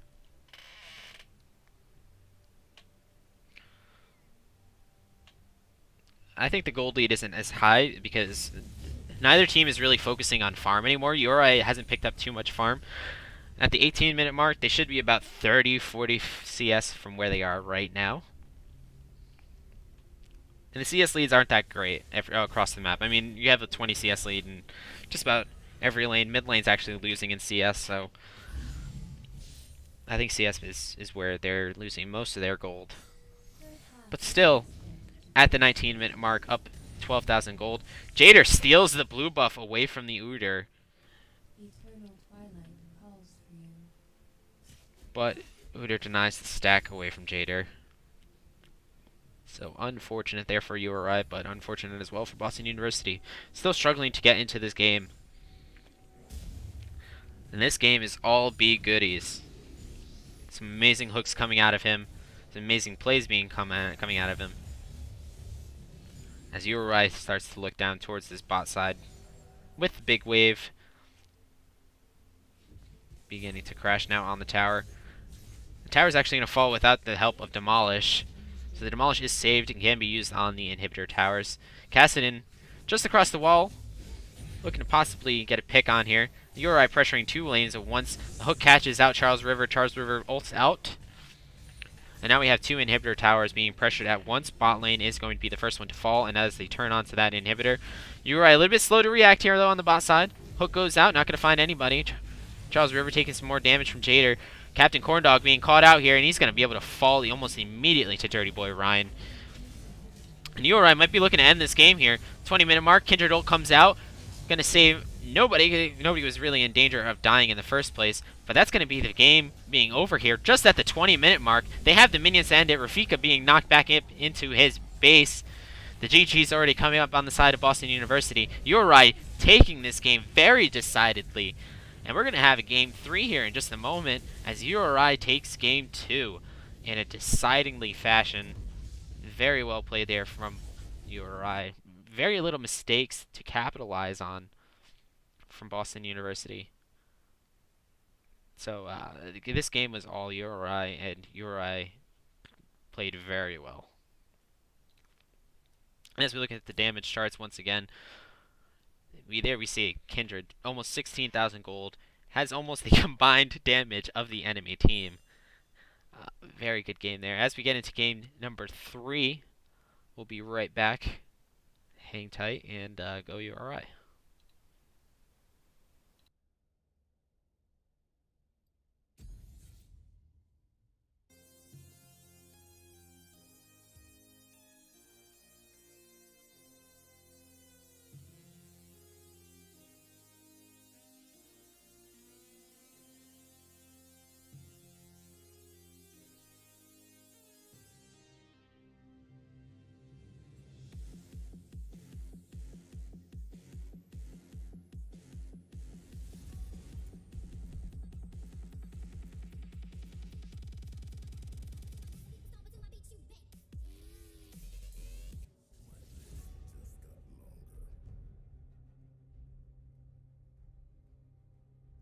Alright, we're back after a very quick intermission. I guess both teams have to go do better things in life. So we're going to get right in here into game 3. Uri banning out Vladimir once again. And on the side of Boston University, banning out that Pike. So bans are the same exact things so far. But I wouldn't be too surprised if we were to see a Kindred ban, and I wouldn't be too surprised if we were to see a Thresh ban. Kai'Sa being banned yet again. And now Boston University is going to have first pick. So do they ban out the Lucian or do they pick up the Lucian? Echo's banned out. So this is the same bans here from game 2.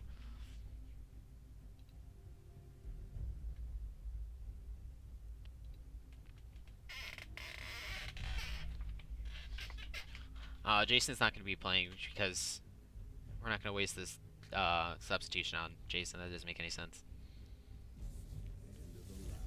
Graves being the final ban here on the side of Boston University. So Lucian is left open. Thresh is left open. And it's going to be very interesting to see how Uri... Oh, Uri just bans out the Lucian entirely. So, first pick, who is it going to be? Looking at last game, none of the champions that they were playing actually worked out. They may actually be going Scion here. So Axel Luxa is going to actually lock in the Scion. Not too many Scion games being played on him. He is the wildcard once again, unranked. We have to ask ourselves, is this going to be the Inting strat? Is this what Boston University turns into when the pressure is on? So this is Uri's going into this game with a great mentality, and after Boston University lost that match, they have to be a little bit doubtful of themselves.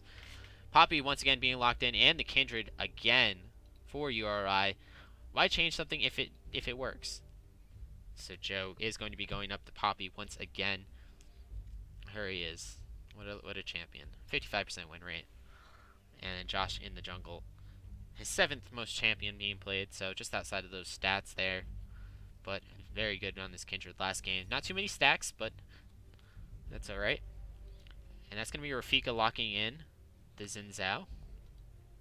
Xin Zhao, he has won all 7 of his games, but look at those deaths on his average. His average deaths, 9.6, so he dies a lot on Xin Zhao. Uh, Gets a lot of kills as well, so it's going to be interesting to see how this turns out. Lysandra being picked up now for Charles River. So Lysandra 2.77 KDA and 50% win rate out of 6 games. Fairly even across the board.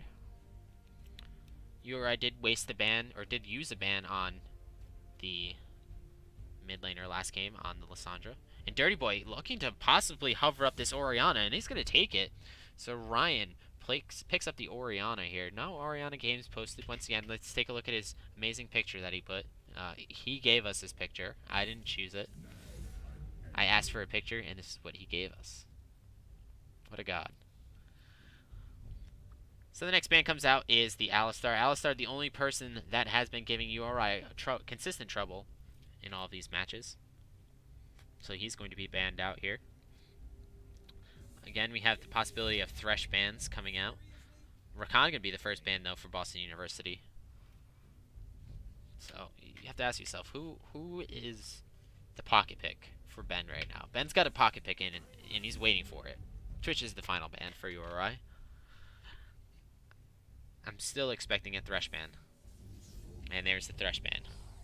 So we got to see who is going to be Ben's pocket pick.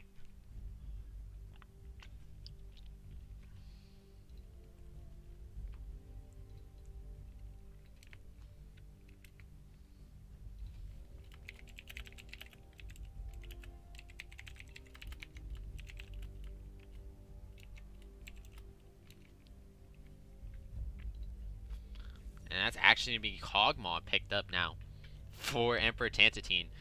Take a look at Tanner Wildfang. Not too many Kog'Maw games on his ranked stats, but that's all right.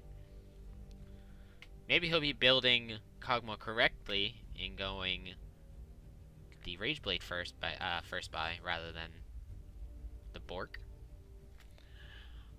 And Ventus Air picking up the Morgana, one of Jason's favorite champions of all time. And Caitlyn, Captain Corndog, being locked in to the ADC role. And we might actually, if we don't see a swap here, we might see a position swap, possibly. And the last pocket pick here, coming in from B Goodies. Who is it gonna be? Oh, he's hovering the Nami. Nami just got some pretty tough nerfs. And he's actually going to be locking in the Nami. I'm not really sure too much about that pick. Just because Nami has received some substantial nerfs in this past patch. But nevertheless, it's going to be locked in. And I have to say, Uri has a better matchup here again for the early game. But as late game translates, you know, you have the Scion, you have the Lysandra, which translates very well into late game. Morgana's going to be preventing a lot of that. A lot of the kills going over in the early game. You have to ask, you know, what does Nami bring to the table right now?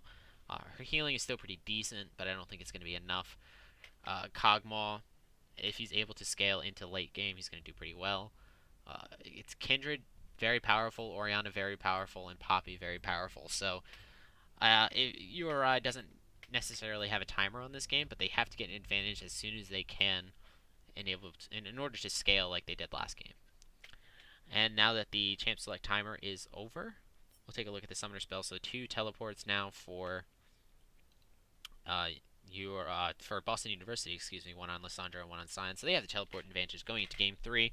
Orianna choosing to pick the Cleanse for the Lysandra ultimate over a barrier or over a teleport. And I can't really blame that at all. I probably would have done the same thing. And this is going to be our Game 3 here. As we're waiting for the game to launch, if you haven't followed the channel yet, please do so. Catch every week. We are going to have at least one game, if not 2. Next week we're going to be streaming probably the URI Royals B game, for their first game of the season. Week 1 they had a bye week, so no game today for them. But they will be back next week. So hang tight, guys, and we will get into Game 3 in just 2 minutes.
conclusion.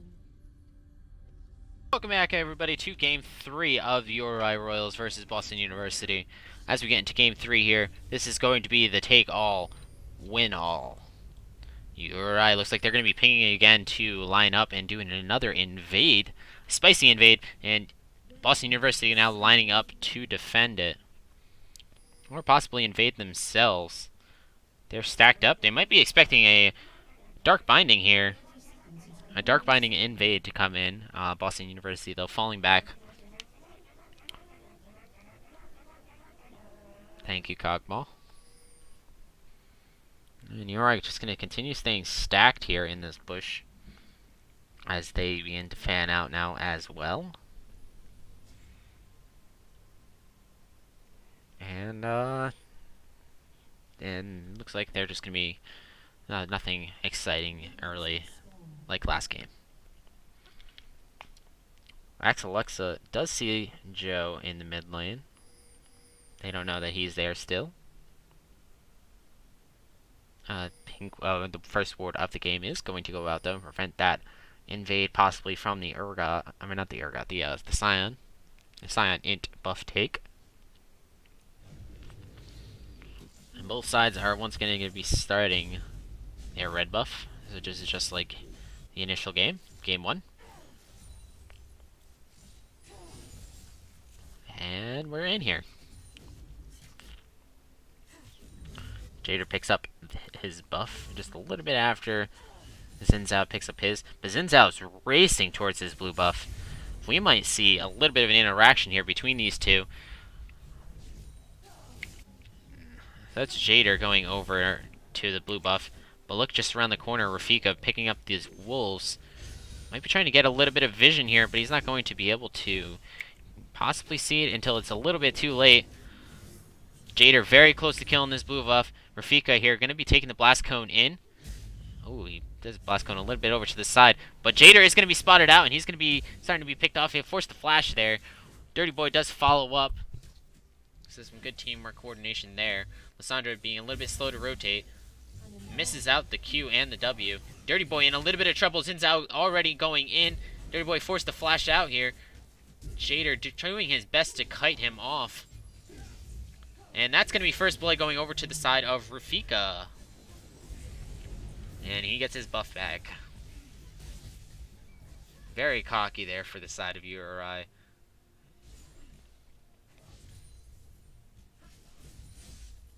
Josh should not have been over there.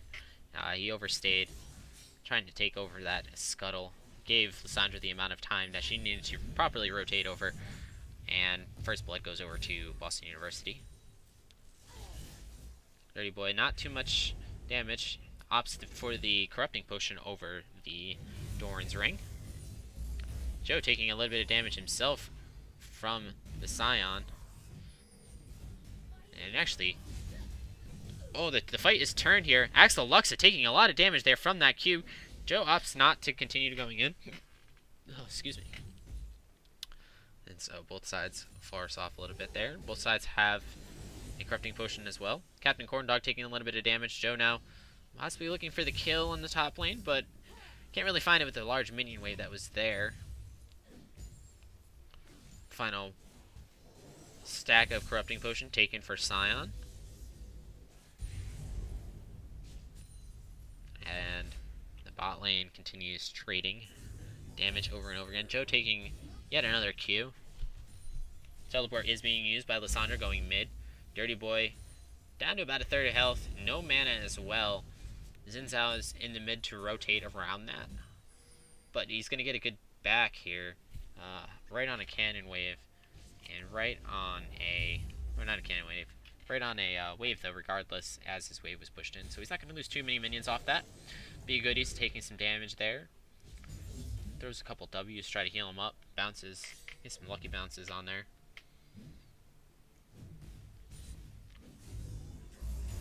And Joe finally dodged one of those Qs. So now damage being brought out. We have yet to have a pause this game as well. This might be a new record for games without pauses at 2. Zola has to dash out there to avoid taking the Q damage yet again. good. He's taking more damage here from the Morgana. Has to heal up yet again. Ooze. Joe misses the stun just by a millimeter.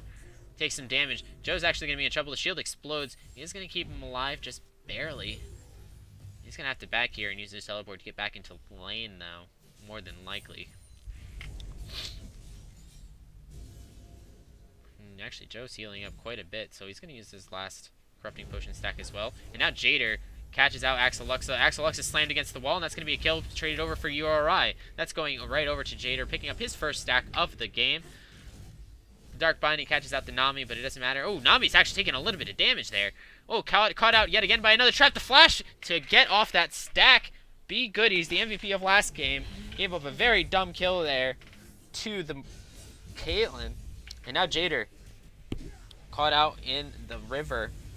Orianna unable to rotate, but that doesn't matter because Jader's actually able to pick up another stack onto the Xin Zhao. So that's her third stack of this match. So URI trades over yet another kill. And Orianna's finally starting to ramp up in her damage. Axel Luxa has a huge wave. Joe's going to be able to go back here finally. He's got a decent back here. He's got 1,600 gold in his pocket. Definitely pick up at least an armor item, I would expect, for the Scion. Picks up the Bambi Cinders and Tier 1 boots.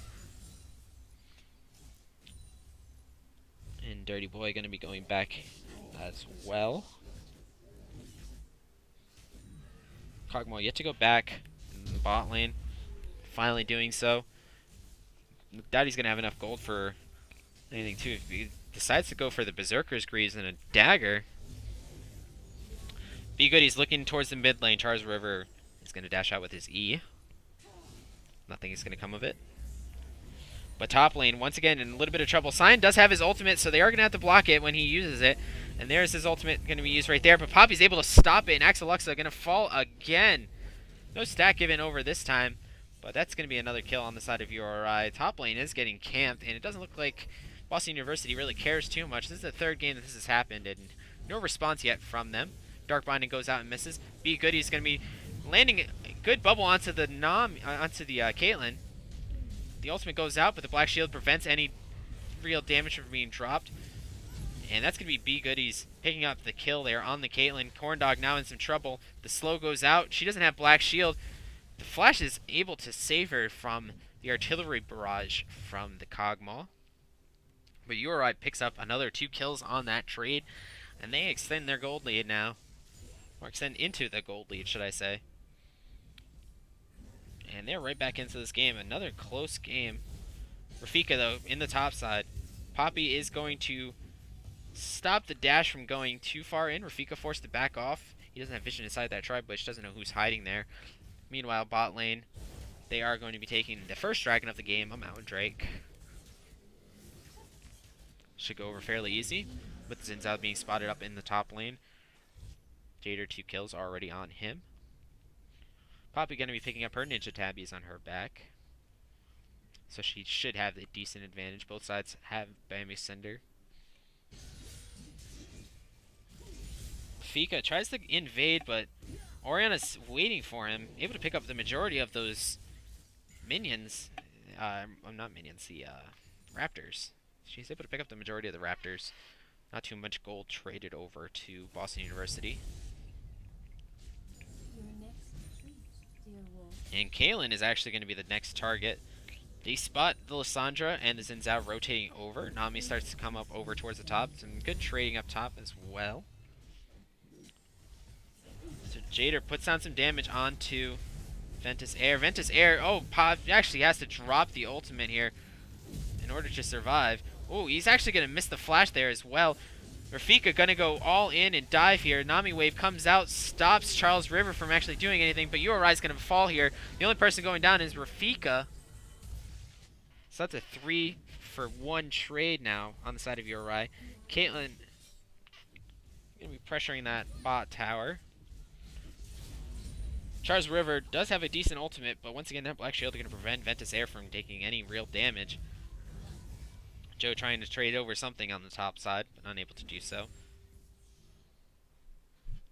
So URI find themselves in a gold deficit yet again by 2,000 gold. Axeluxa trying to put down some more damage onto Zola.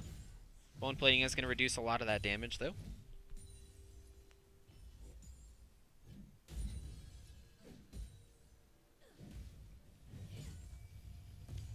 And Joe now has the opportunity to go back if he wants, but he's going to be just hanging around here. Jader and Oriana begin rotating up towards the top side. Might be trying to kill the Scion, then rotate for the Herald. I'm actually just going to be taking the Herald out blank. But the pings are going out that they are doing the Herald. Oriana. And Zola's just taking a lot of damage up here in the top side. Axeluxa looks like he might be trying to get into an area where he's able to ult, should he need to.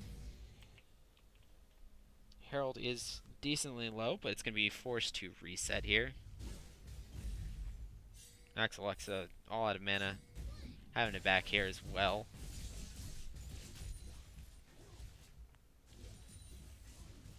At the 10-minute mark, URI is down about 1,500 gold. Ties are even, but CS definitely is not. Huge CS advantage for Boston University in the bot side and the mid.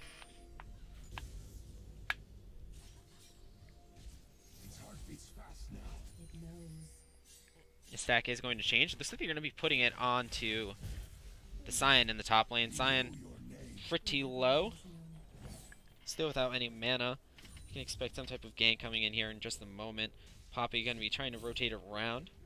Scion's calling out the pings, but they're not actually going to fall onto the Scion. I think it's good bubble stops the gank, but that doesn't matter because first tower is going on the side of Boston University in the bot lane, extending their gold lead another 1,000 gold. Now up 2,500. URI still trying to get that Herald. Meanwhile, Ford are down in the bot lane. Good bubble catches too. Lissandra coming in. She's going to catch the Nami. Nami had forced to use a stopwatch, but it's not really going to make much of a difference. Captain Corndog using his stopwatch as well. But still, no rotation over for URI. Dirty Boy does have the backside. They have enough minions to put down some decent damage. A 3-man ultimate is going to catch out a lot of them. But Dirty Boy now in some trouble as he is run down. And Emperor Tantine struggling to defend solo against this. Emperor Tantine definitely going to get a kill here onto the Xin Zhao, but it doesn't really matter because he is dead himself. You know, URI finds himself in a 4,000 gold hole. Did pick up the Herald on that. Looking at the map there, pressure is lacking in almost every lane. Mixed Dragon comes up in a minute 30.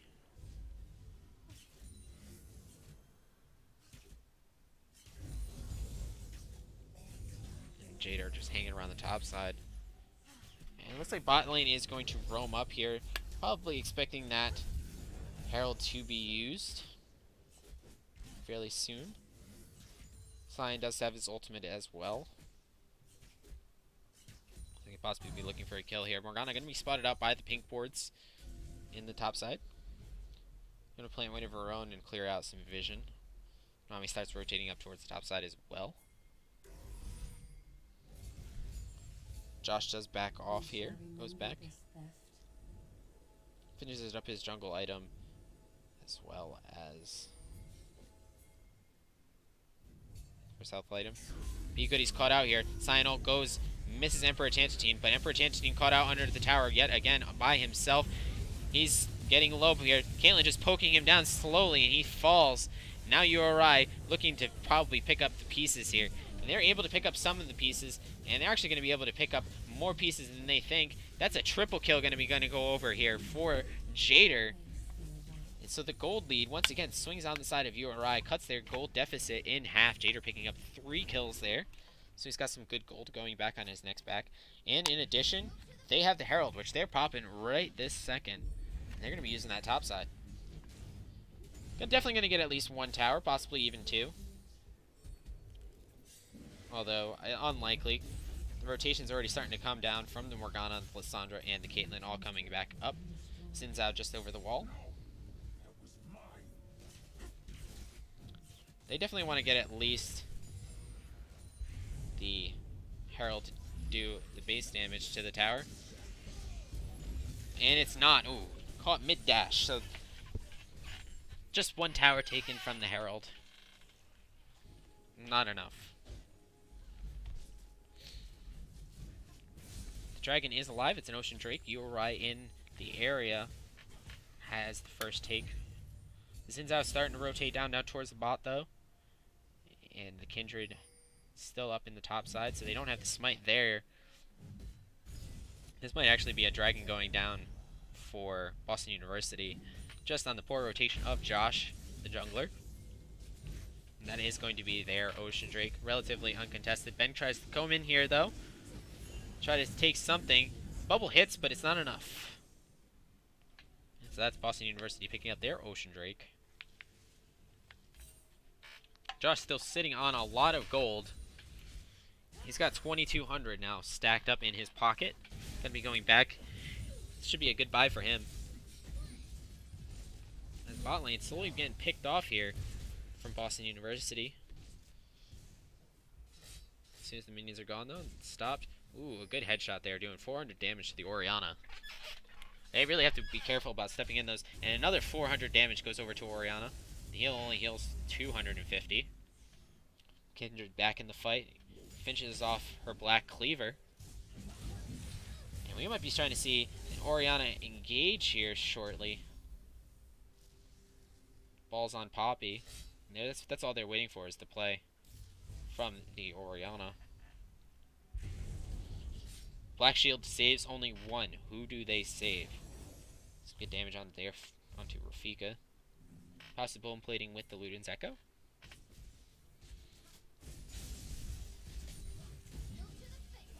And Uri just waiting to pull the trigger here.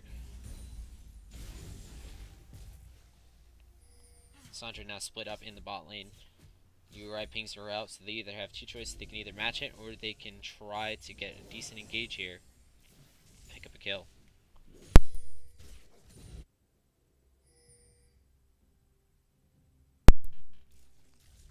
Uri still slow to react here. Not much going on. Meaning D-Mat is going to kill off that cannon. And these keep the push on the side of Uri in the mid lane, keep that tower alive. Dark Binding goes out, finds nobody. Cyan now in the top lane. And Lissandra in the bot lane. Decent wave here being picked up in just a moment by Emperor Tantatine. And now we see some action in the mid lane. Orianna taking a little bit of damage here. Zola trying to come out. Flash out by B Goodies. Going to be followed up here by Charles River. The ultimate by Caitlyn. Going to pick up the kill. Good damage goes on to Caitlyn, but Joe has no follow-up to do so. Dirty Boy very low here on health. Jader is very slow to react yet again. Expecting to go in here. He has the Orianna ball on him. Orianna ball now out of range. Lissandra comes in, hits the snare. Forced to flash out. Poppy channels her ultimate. Who's she going to knock out? She's going to knock out nobody. Jader puts out some more damage onto Rafika.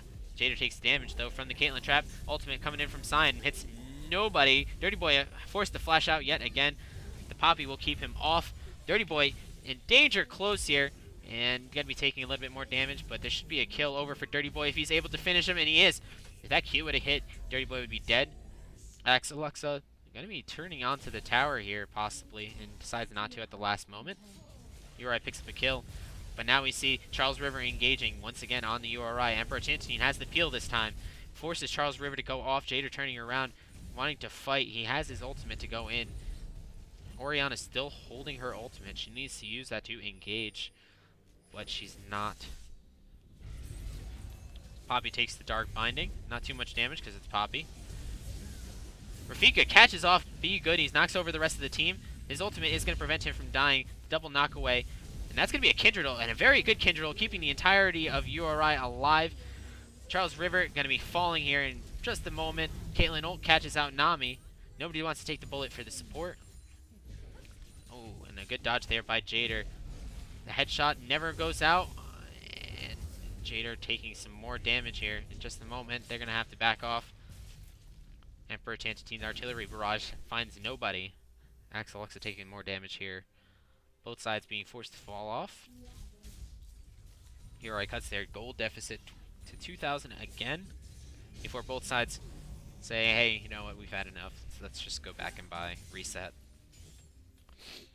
Some decent waves here on the side of URI, both sides pushing in the top and bot lane.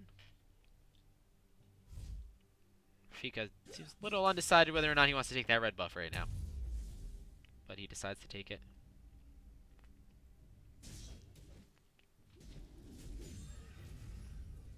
More attack speed items being picked up for Jader. Picks up the Zeal. Poppy picking up more armor as well.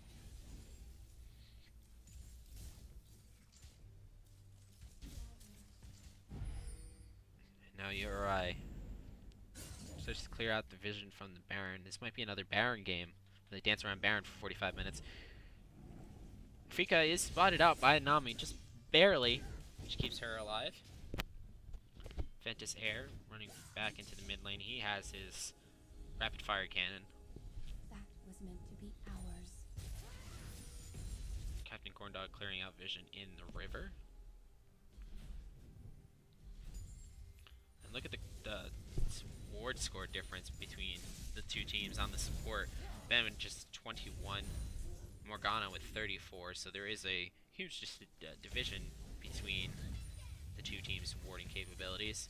Dragon comes up in just 15 seconds, and that's where we're going to see our next fight as Yorai starts to rotate a little bit slow. Yorai actually makes the Baron call here. Very questionable call, and it's going to be Boston University spotting that Baron call out.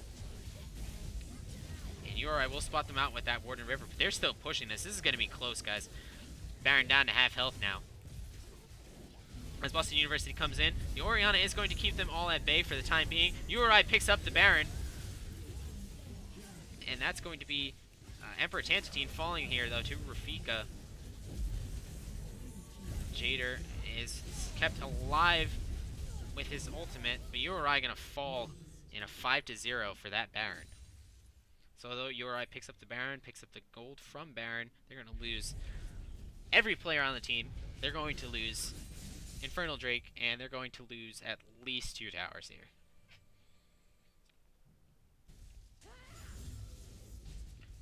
Yorai wasted too many ultimates trying to keep them away from the Baron to secure it, and not too many ultimates were left up for the actual fight. And that's going to mean that Yorai takes the losing end on that. Now down 6,000 gold. So they triple their deficit in that one team fight.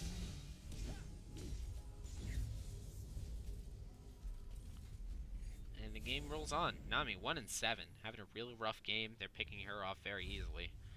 Jader once again trying to keep this team alive. Kog'Maw yet to actually ramp up to the point where he is able to handle himself. Xin Zhao just forcing him off without any peel on him. He fell fairly quickly. But Dirty Boy, Orianna will continue to scale along with the Kog'Maw. The later they go, the more damage they will do. Xin Zhao should start falling off here soon. Exeluxa going to be starting to ramp up his damage. Caitlyn starts to plateau as well after she's done. She's already done with her main item. Picks up the IE in this next buy. She is going to crit Caitlyn, which is the normal Caitlyn build.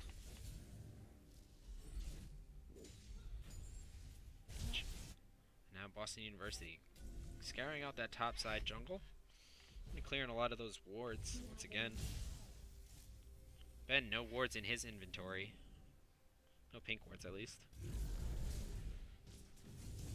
Boston University just waiting here to catch somebody. They're not going to catch anybody, and they're going to actually be forced off here. As Jader continues to push out towards the bot lane. It's a 5v4 in the mid lane until Jader is able to back. Jader does reset the lane properly, though. So they will have pressure down there. Now you have to start to look. Where's the wave clear to clear this out? And you have Orianna. She has decent wave clear. And the wave clear is actually executed quite well.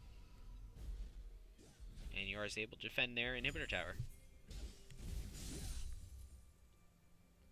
Morgana off to the right, along with Lissandra. Lack of vision, though, is going to mean that Yura does not see Missteps.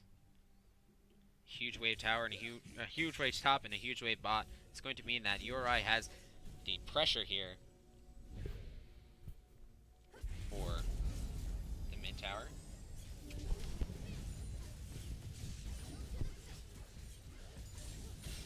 And they're able to clear that very quickly. Caitlyn traps go out in an attempt to try to defend this a little bit, and it is going to be very successful in defending. Lysandra now already has her wave turned back, as well as top wave.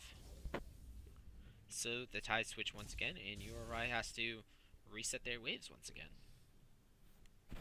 Still huge gold advantages in CS along all of Boston University players. Steal from us. We steal from you.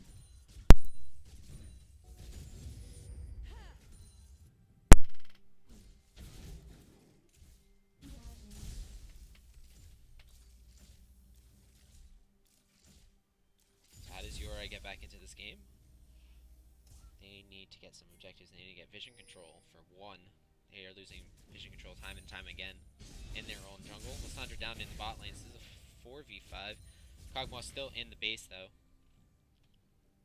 Picks up his rapid fire cannon. Picking up a Negatron now as well. Bot lane is going to need to be reset as Lysandra's still pushing that wave out. And without the lack of action here, URI loses that tower. And that tower is going to actually fall for the side of URI. And although Lysandra is caught out, not worth the trade here. And URI doesn't even pick her up, so again, a missed trade opportunity for the side of URI as they go back into that mid lane. This is a 3v5 dark binding down. URI really needs to engage, but they're waiting too long. Dirty Boy down to just about a third mana. Unable to get anything going. Top lane is huge. Bot lane still needs to be reset as well.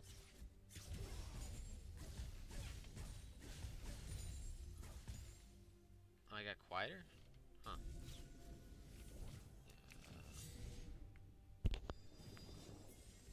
It's just showing that I have the same audio.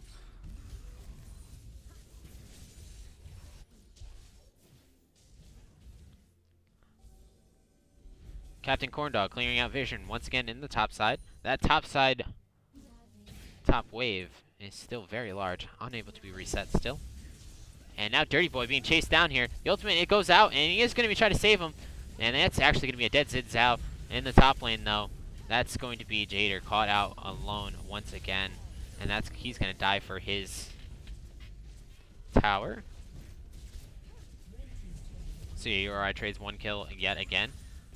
And they lose the top tower.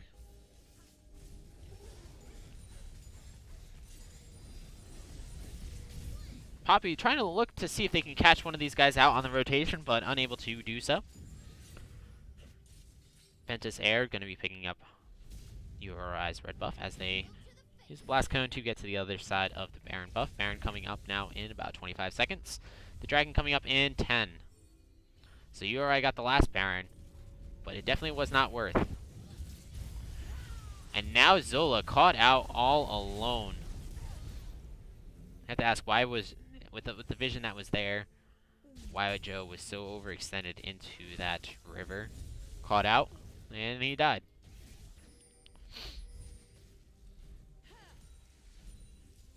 And now Boston University surrounding this Baron. Doesn't have an inhibitor to keep it up, but they're starting it already. Jader is in the area. Blue Trinket catches it out and notices that they're starting it. Nami's caught out by the Dark Binding. Morgana trying to keep him isolated over to the other side. And that actually might be Morgana going down. That is Morgana going down. Takes a lot of damage. Forces Boston University over. Orianna ult comes down. Caitlyn forces her flash. Although she was well outside of the zone. Ooh, a very good ultimate there by Ben. However, Ben is going to fall for his sins. And this might be the game, the fight to decide the game here. Cyan goes down to try to find Jader. Jader is caught, but he should be able to kill him in this fight as Emperor Tantine rotates down to try to help out and get the kill. Emperor Tantine does, in fact, get the kill, and Jader is able to escape. So URI picks up 2 kills there For 0, sorry, for 1, Ben does fall. So Uri actually wins that fight, stops the Baron, and now trying to sneak out this dragon here. Jader, once again, being very cocky, and he's actually going to be dead here. He just used the dash. He's going to try to sneak it, but he's unable to, and that's going to be the dragon going over on the side of Boston University. Jader, very cocky, has to respect that he doesn't have anybody around, using his jumps over and over again. And the second he jumps, Xin Zhao appears and takes that dragon.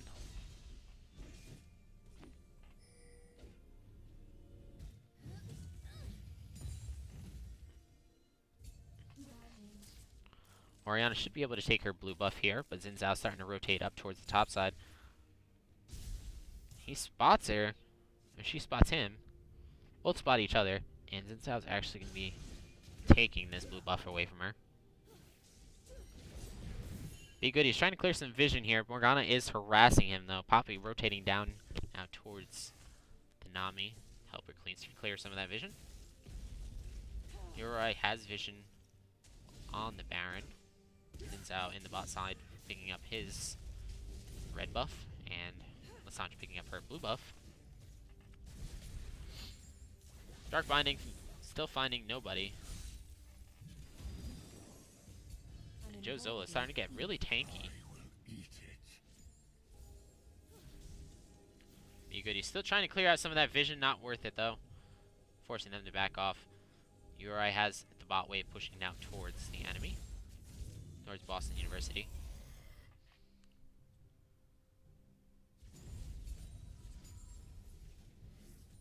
And if they spot Dirty Boy going back there, they might try to force another Baron situation. Uri has vision of that bush, so they should see the quick flank. Emperor Tantantine Artillery Barrage. Gonna be given vision as well.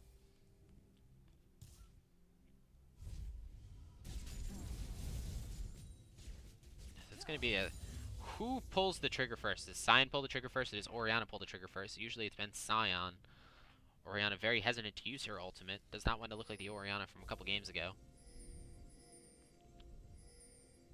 And they're going to do a bait here, it looks like. Although Uri has vision of the Scuttler. So they see everybody just standing up in that bush. They shouldn't...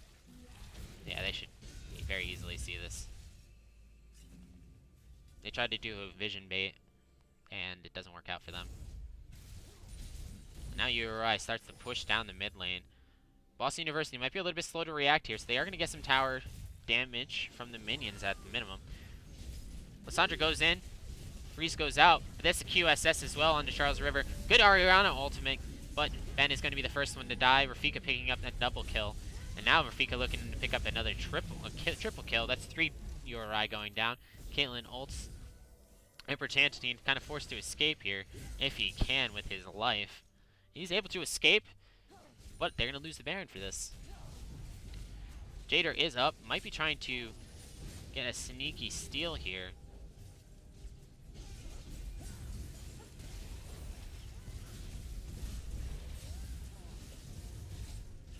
Xin Zhao does take some damage.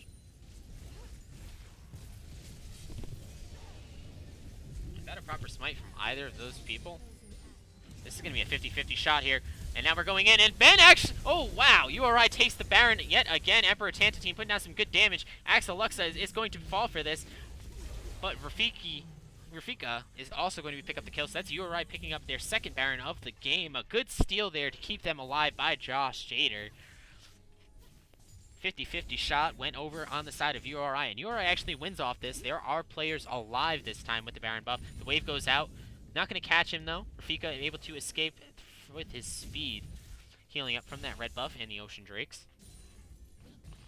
And URI has the ability here to regroup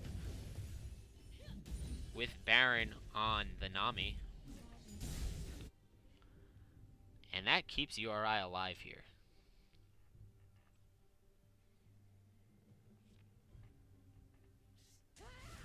As we reach the 35-minute mark, URI down about 8,000 gold.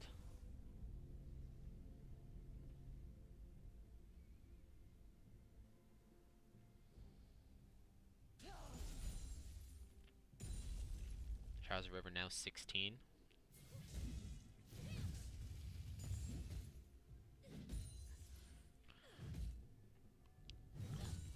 Joe starts to get really tanky towards this late game. Emperor Tantatine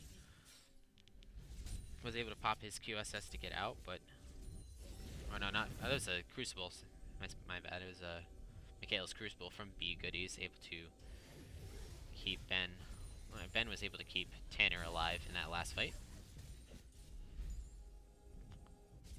And now, Boston University... We might have a DC here in the Caitlyn. Caitlyn just stops in the middle of the lane, but no pauses there. So it must manage just a quick DC, and they go back to pushing this wave. Good damage there from the rapid fire cannon on the Kindred, but not enough to stop the potential push here. Lissandra staying down in the bot lane, and the rest of Boston University sticking with the mid. They have the lane advantage, they have level advantage, so they can just continue this strategy of siphoning all the XP. Here goes URI looking for some type of engage. Caitlyn has to use her 90 caliber net to get out. No follow-up. And we have Cyan now rotating up towards the top side. Clearing out those Caitlyn traps. Some good damage once again on the side of Jader. But Caitlyn trades it right back. Jader taking a lot of damage. And that's going to be Cyan hitting his level 16. Joe's still a little bit away from level 16. As Boston University now starts to look towards that Elder Drake that just spawned. And Uri is going to say nothing about it.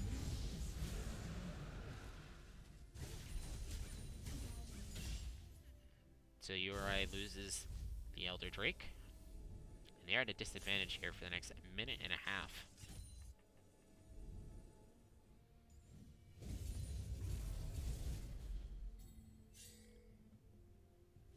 And looks like they're going to be pushing all the waves now. They're doing a 1-1-2. Morgana just working on clearing vision of that topside jungle.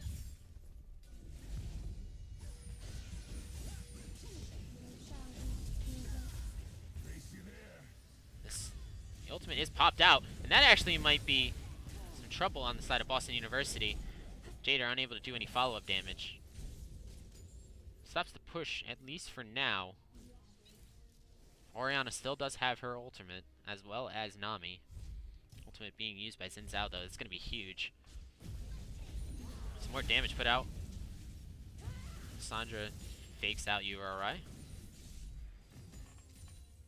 And URI once again quells the push. Bot lane in favor of URI, top lane in favor of Boston University, and the mid lane is a stalemate currently.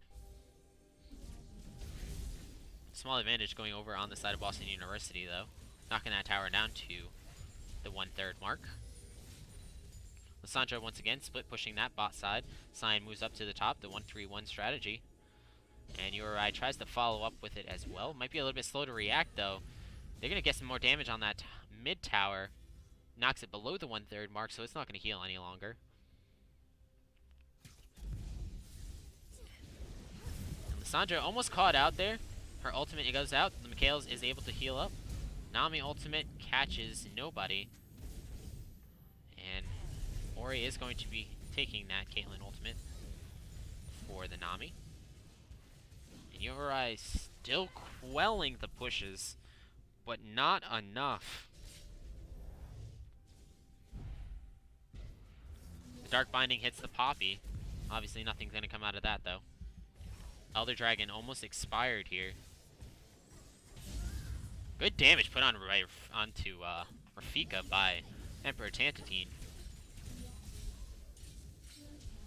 Cyan once again splitting up on the top side. He's in, going down to the bot side. The 1-3-1 again. Emperor Tantatine now rotating up towards the top side. A very questionable Kindred ult there. Joe the solo trying to defend this tower. Unable to hit him against the wall, though. And that's going to be mid tower being the first one to crack open on the side of URI. And there comes Zola. Redemption comes out. Finds nobody. Oh, and that's actually going to be a double kill brought over to Orianna. Orianna now rotating, running down the mid lane. Jader holding Rafika in the bot lane. Jader taking a lot of damage. He doesn't have his ultimate. Might be in some trouble here in just a moment. And he is actually going to fall, but is the tower going to finish him off in 2? And it is! Rafika's dead! So that's an advantage over to URI now. They have 4 people to just 2.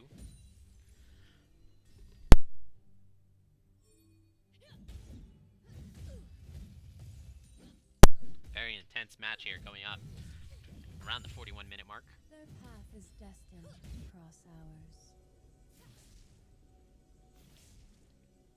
And Baron number 3 has spawned. Looms over you. Ben trying to clear out that vision of it. But URI has gotten so lucky this game. When does their luck run out? Oh, that's a bad... That Scrying Orb's going to catch 2 people now going back. Ben does aggro the Baron. Get some decent damage onto the Scion. Now going to get some damage onto the Morgana as well. URI needs to rotate down towards that Baron ASAP. As all of Boston University is up. You overstep. Charles River picking up his blue buff now. And the chess match continues. Snap Trap isn't going to catch anybody. Ben checking vision before he goes into bushes. And Dirty Boy going to be clearing some of that vision out as well. Vision on the side of URI currently. Rafika slammed into the wall. Going to be taking a lot of damage here. He has GA. Nami going to be using her ultimate. Unable to get any type of follow-up though. Jader now coming back up as well. Rotating up towards the top side.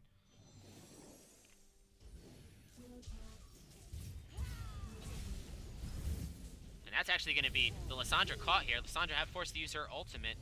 Meanwhile, the Baron is going to be starting to be ticked down here. It's at 11,000 health. 8,000, 7,000, 6, 5, 4, 3, 2, 1, and that's going to be Baron over on the side of URI, trading over only the kill on the Lissandra. But URI's luck might have actually run out at this point. This is going to be the longest 3 minutes of URI's game, if they're able to hold this off.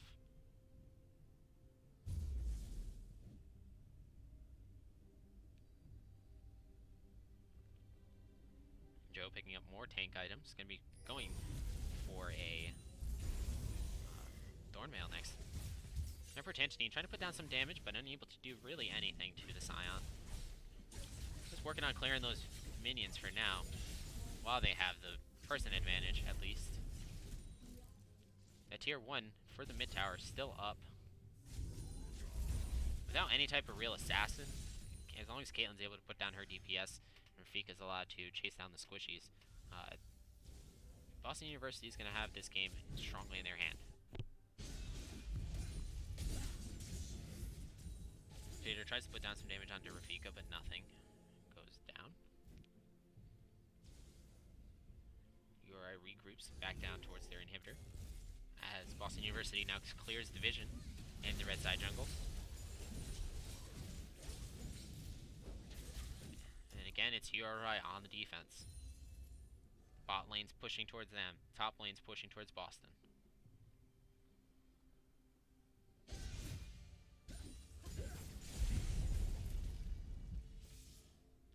URI just hiding in their own base. 1/3 of Baron now is completed. Elder Drake up though in about 30 seconds. If Boston University picks up that Elder Drake, that's their second, and that's a very strong Elder Drake.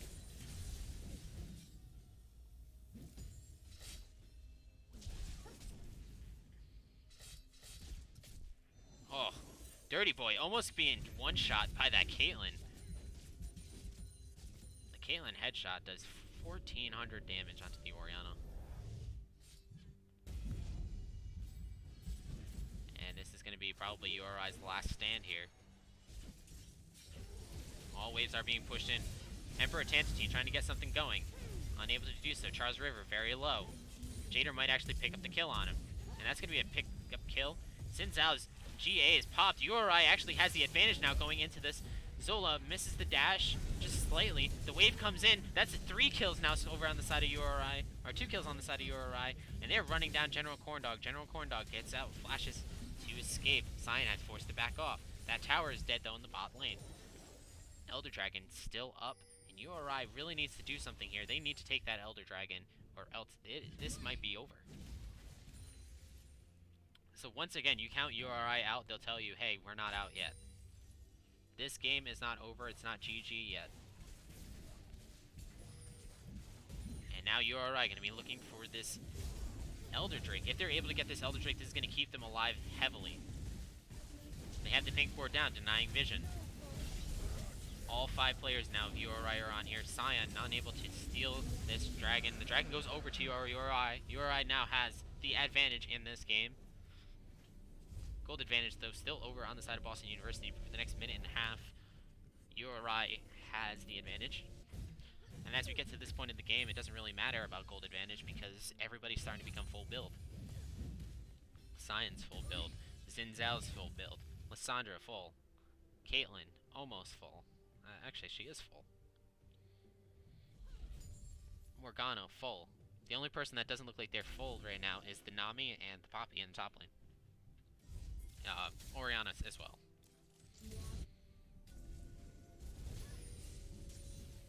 But that burn damage is going to give URI the advantage here, now that all members are up. Ben caught out and immediately deleted. Rafika taking some serious damage though. That burn is going to hurt. More burn brought down. And they're just going to continue on this dragon burn. URI down in player, with Ben being caught out in the jungle.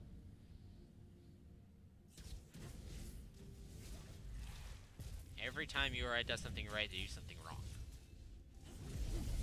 And this is going to be the defense on this tower. One person knocked away by the Poppy ult. They're able to defend the tower once again. Mid inhib's down, and it's starting to push into the base. Wave's still a little bit away. It gives URI time to reset. Jader running back into the lane now. Rafika does his ultimate. Oh, this is going to be a battle again. And URI has the advantage going into this. If they want to commit, they still have the Elder Dragon. They're able to clear out that vision. Able to clear out that wave very quickly. Reset mid. Bot wave's huge already down, pushing towards that tier 2. And URI starts pinging, hey, let's start pushing mid lane. Let's start getting those towers that we haven't gotten yet. It's 48 minutes, and tier 1 tower is still up. URI's down a lot of gold. Wave comes out, not going to catch Rafika. Rafika rotating down towards the bot side. Dirty Boy trying to possibly find him. And Poppy might be able to get a dash if she has vision. Is she going to get vision? She's not. So URI probably not going to be able to pick up this tower either. Their Elder Dragon is almost up, and it is up. And URI finally picks up that tier 1, but they need to back off. Science starting to rotate back down. Emperor Tantatine's going to get caught here. Emperor Tantatine might go down. Good Oriana ult is going to save, and nobody takes the bullet.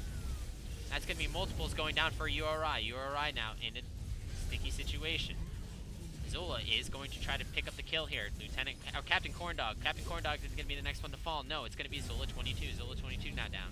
Ventus Air as well, going to be picking up another kill. The only person left alive, Dirty Boy and Jader. 2 of the strongest members, so it's a 2v3 now for the base. They're not going to be able to win, possibly. Captain Corndog still very low. Rafika coming in. Caitlyn's going to be trying to end this game as soon as she can.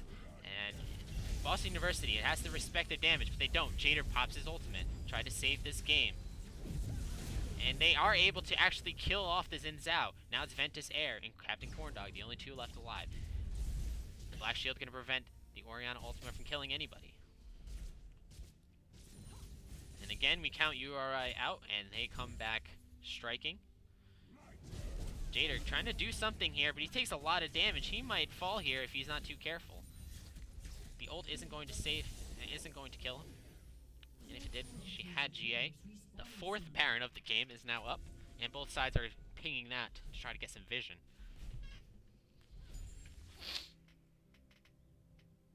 And as we round around what is this, 50-minute mark, neither side can close out this game.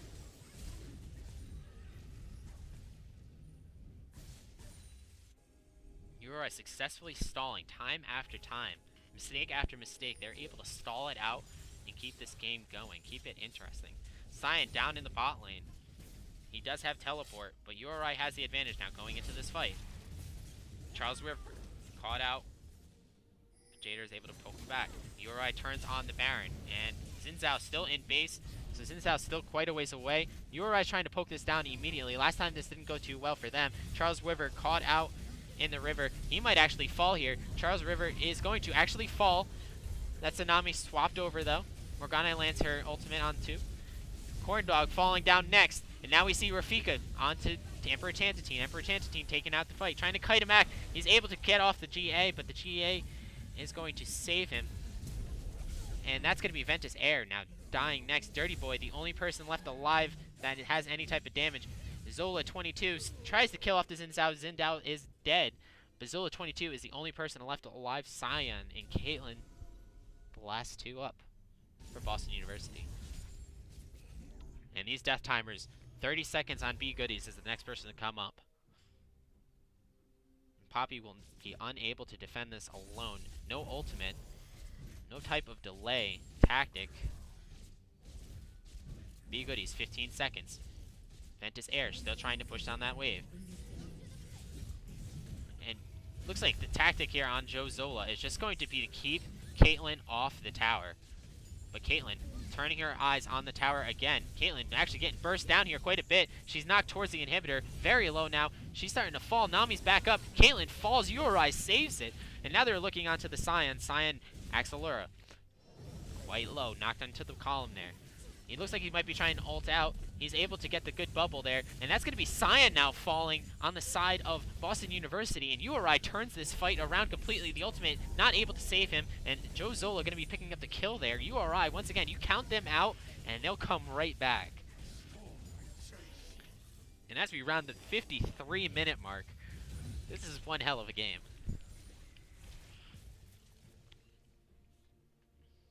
This is a crazy game. And now URI looking onto Baron number 4. They picked up 2 of the 3 Barons so far picked up, and they're looking to pick up their 3rd now, and hopefully try to end this game. Baron down to 5, 4, 3, 2, 1, and it's down. URI has Baron now. Orianna keeping the lane, keeping the wave in mid lane. With that inhibitor still down. Inhibitor coming up shortly. URI starts to look towards the objectives that they need to win this game. Both sides have 1 Elder Drake. Elder Drake up in 45 seconds. This next Elder Drake is going to be crucial to both sides and their damage. URI opting to look for this Elder Drake earlier than sooner. Earlier than later. But URI backs off entirely. They're going to try to do a hard reset. Jader caught out by himself, just on the other side of the Dragon Pit. URI slow to react here again, once again running in. Boston University is going to be able to pick up the vision. Both GAs are down for both teams. And now we see the deciding dragon of the game, probably. Whoever takes this dragon takes the game. I'm going to call it now. Whoever takes this dragon takes the game. And both sides don't want to be the first one to make a mistake. And it's Boston University, the first ones to turn on this dragon. Dragon is getting chunked down. 6,000, 5,000, 4,000, 3,000, 2,000, 1,000. And that's going to be going over to Boston University. Jader in a little bit of trouble here, trying to bust it out. Axelura.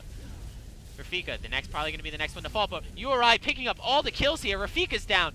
And that's going to be URI picking up 4 out of the 5 kills. Axelura, the only one left alive. URI with the ace. URI probably with the win here, holding out for as long as they possibly can. Bot lane is huge.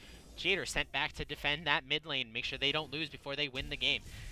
And that's Kog'Maw now rotating down towards the bot lane. They're going to be taking this tower as fast as they possibly can. And they have an amazing push there with Emperor Tantantine, Dirty Boy, and B Goodies Zola just tanking those towers.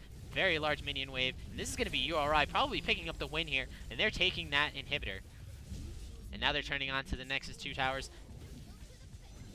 Respawn rate still at 30 seconds. URI has this game. URI has this game. You count them out, they'll tell them we are not out of this game. And that's going to be a forfeit on the side of Boston University. URI wins their first game of the year in a very long, drawn-out battle. So congratulations to URI for their first victory of the season, and keep up. Hopefully they can keep up their undefeated streak. That was an hour-long game. Let's take a look at those damage charts. And there's the Caitlyn, 62,000. But look at the damage there from the Kog'Maw in that last team fight, 64,279 damage. Very well played there. Although Ben kept getting caught out, Kog'Maw was able to put down the damage that they needed. And Jader doing very well with the good Baron steals. URI picks up 3 Barons, with 1 Elder Drake, and Boston University picks up 1 Baron and 2 Elder Drakes. But it didn't really matter because URI was able to quell every push that they had. So very well played there for URI. Congratulations to them. Thank you for Boston University for giving us a hell of a series and a hell of a game 3. Tune back in next week when we have URI Royals B play. I'm not sure who they're playing, but we'll post that up on Facebook. If you haven't done so already, please follow our Twitch channel. And that's all I have for you today. Congratulations to URI, the winners of today's match, 2-1. See you next time, guys.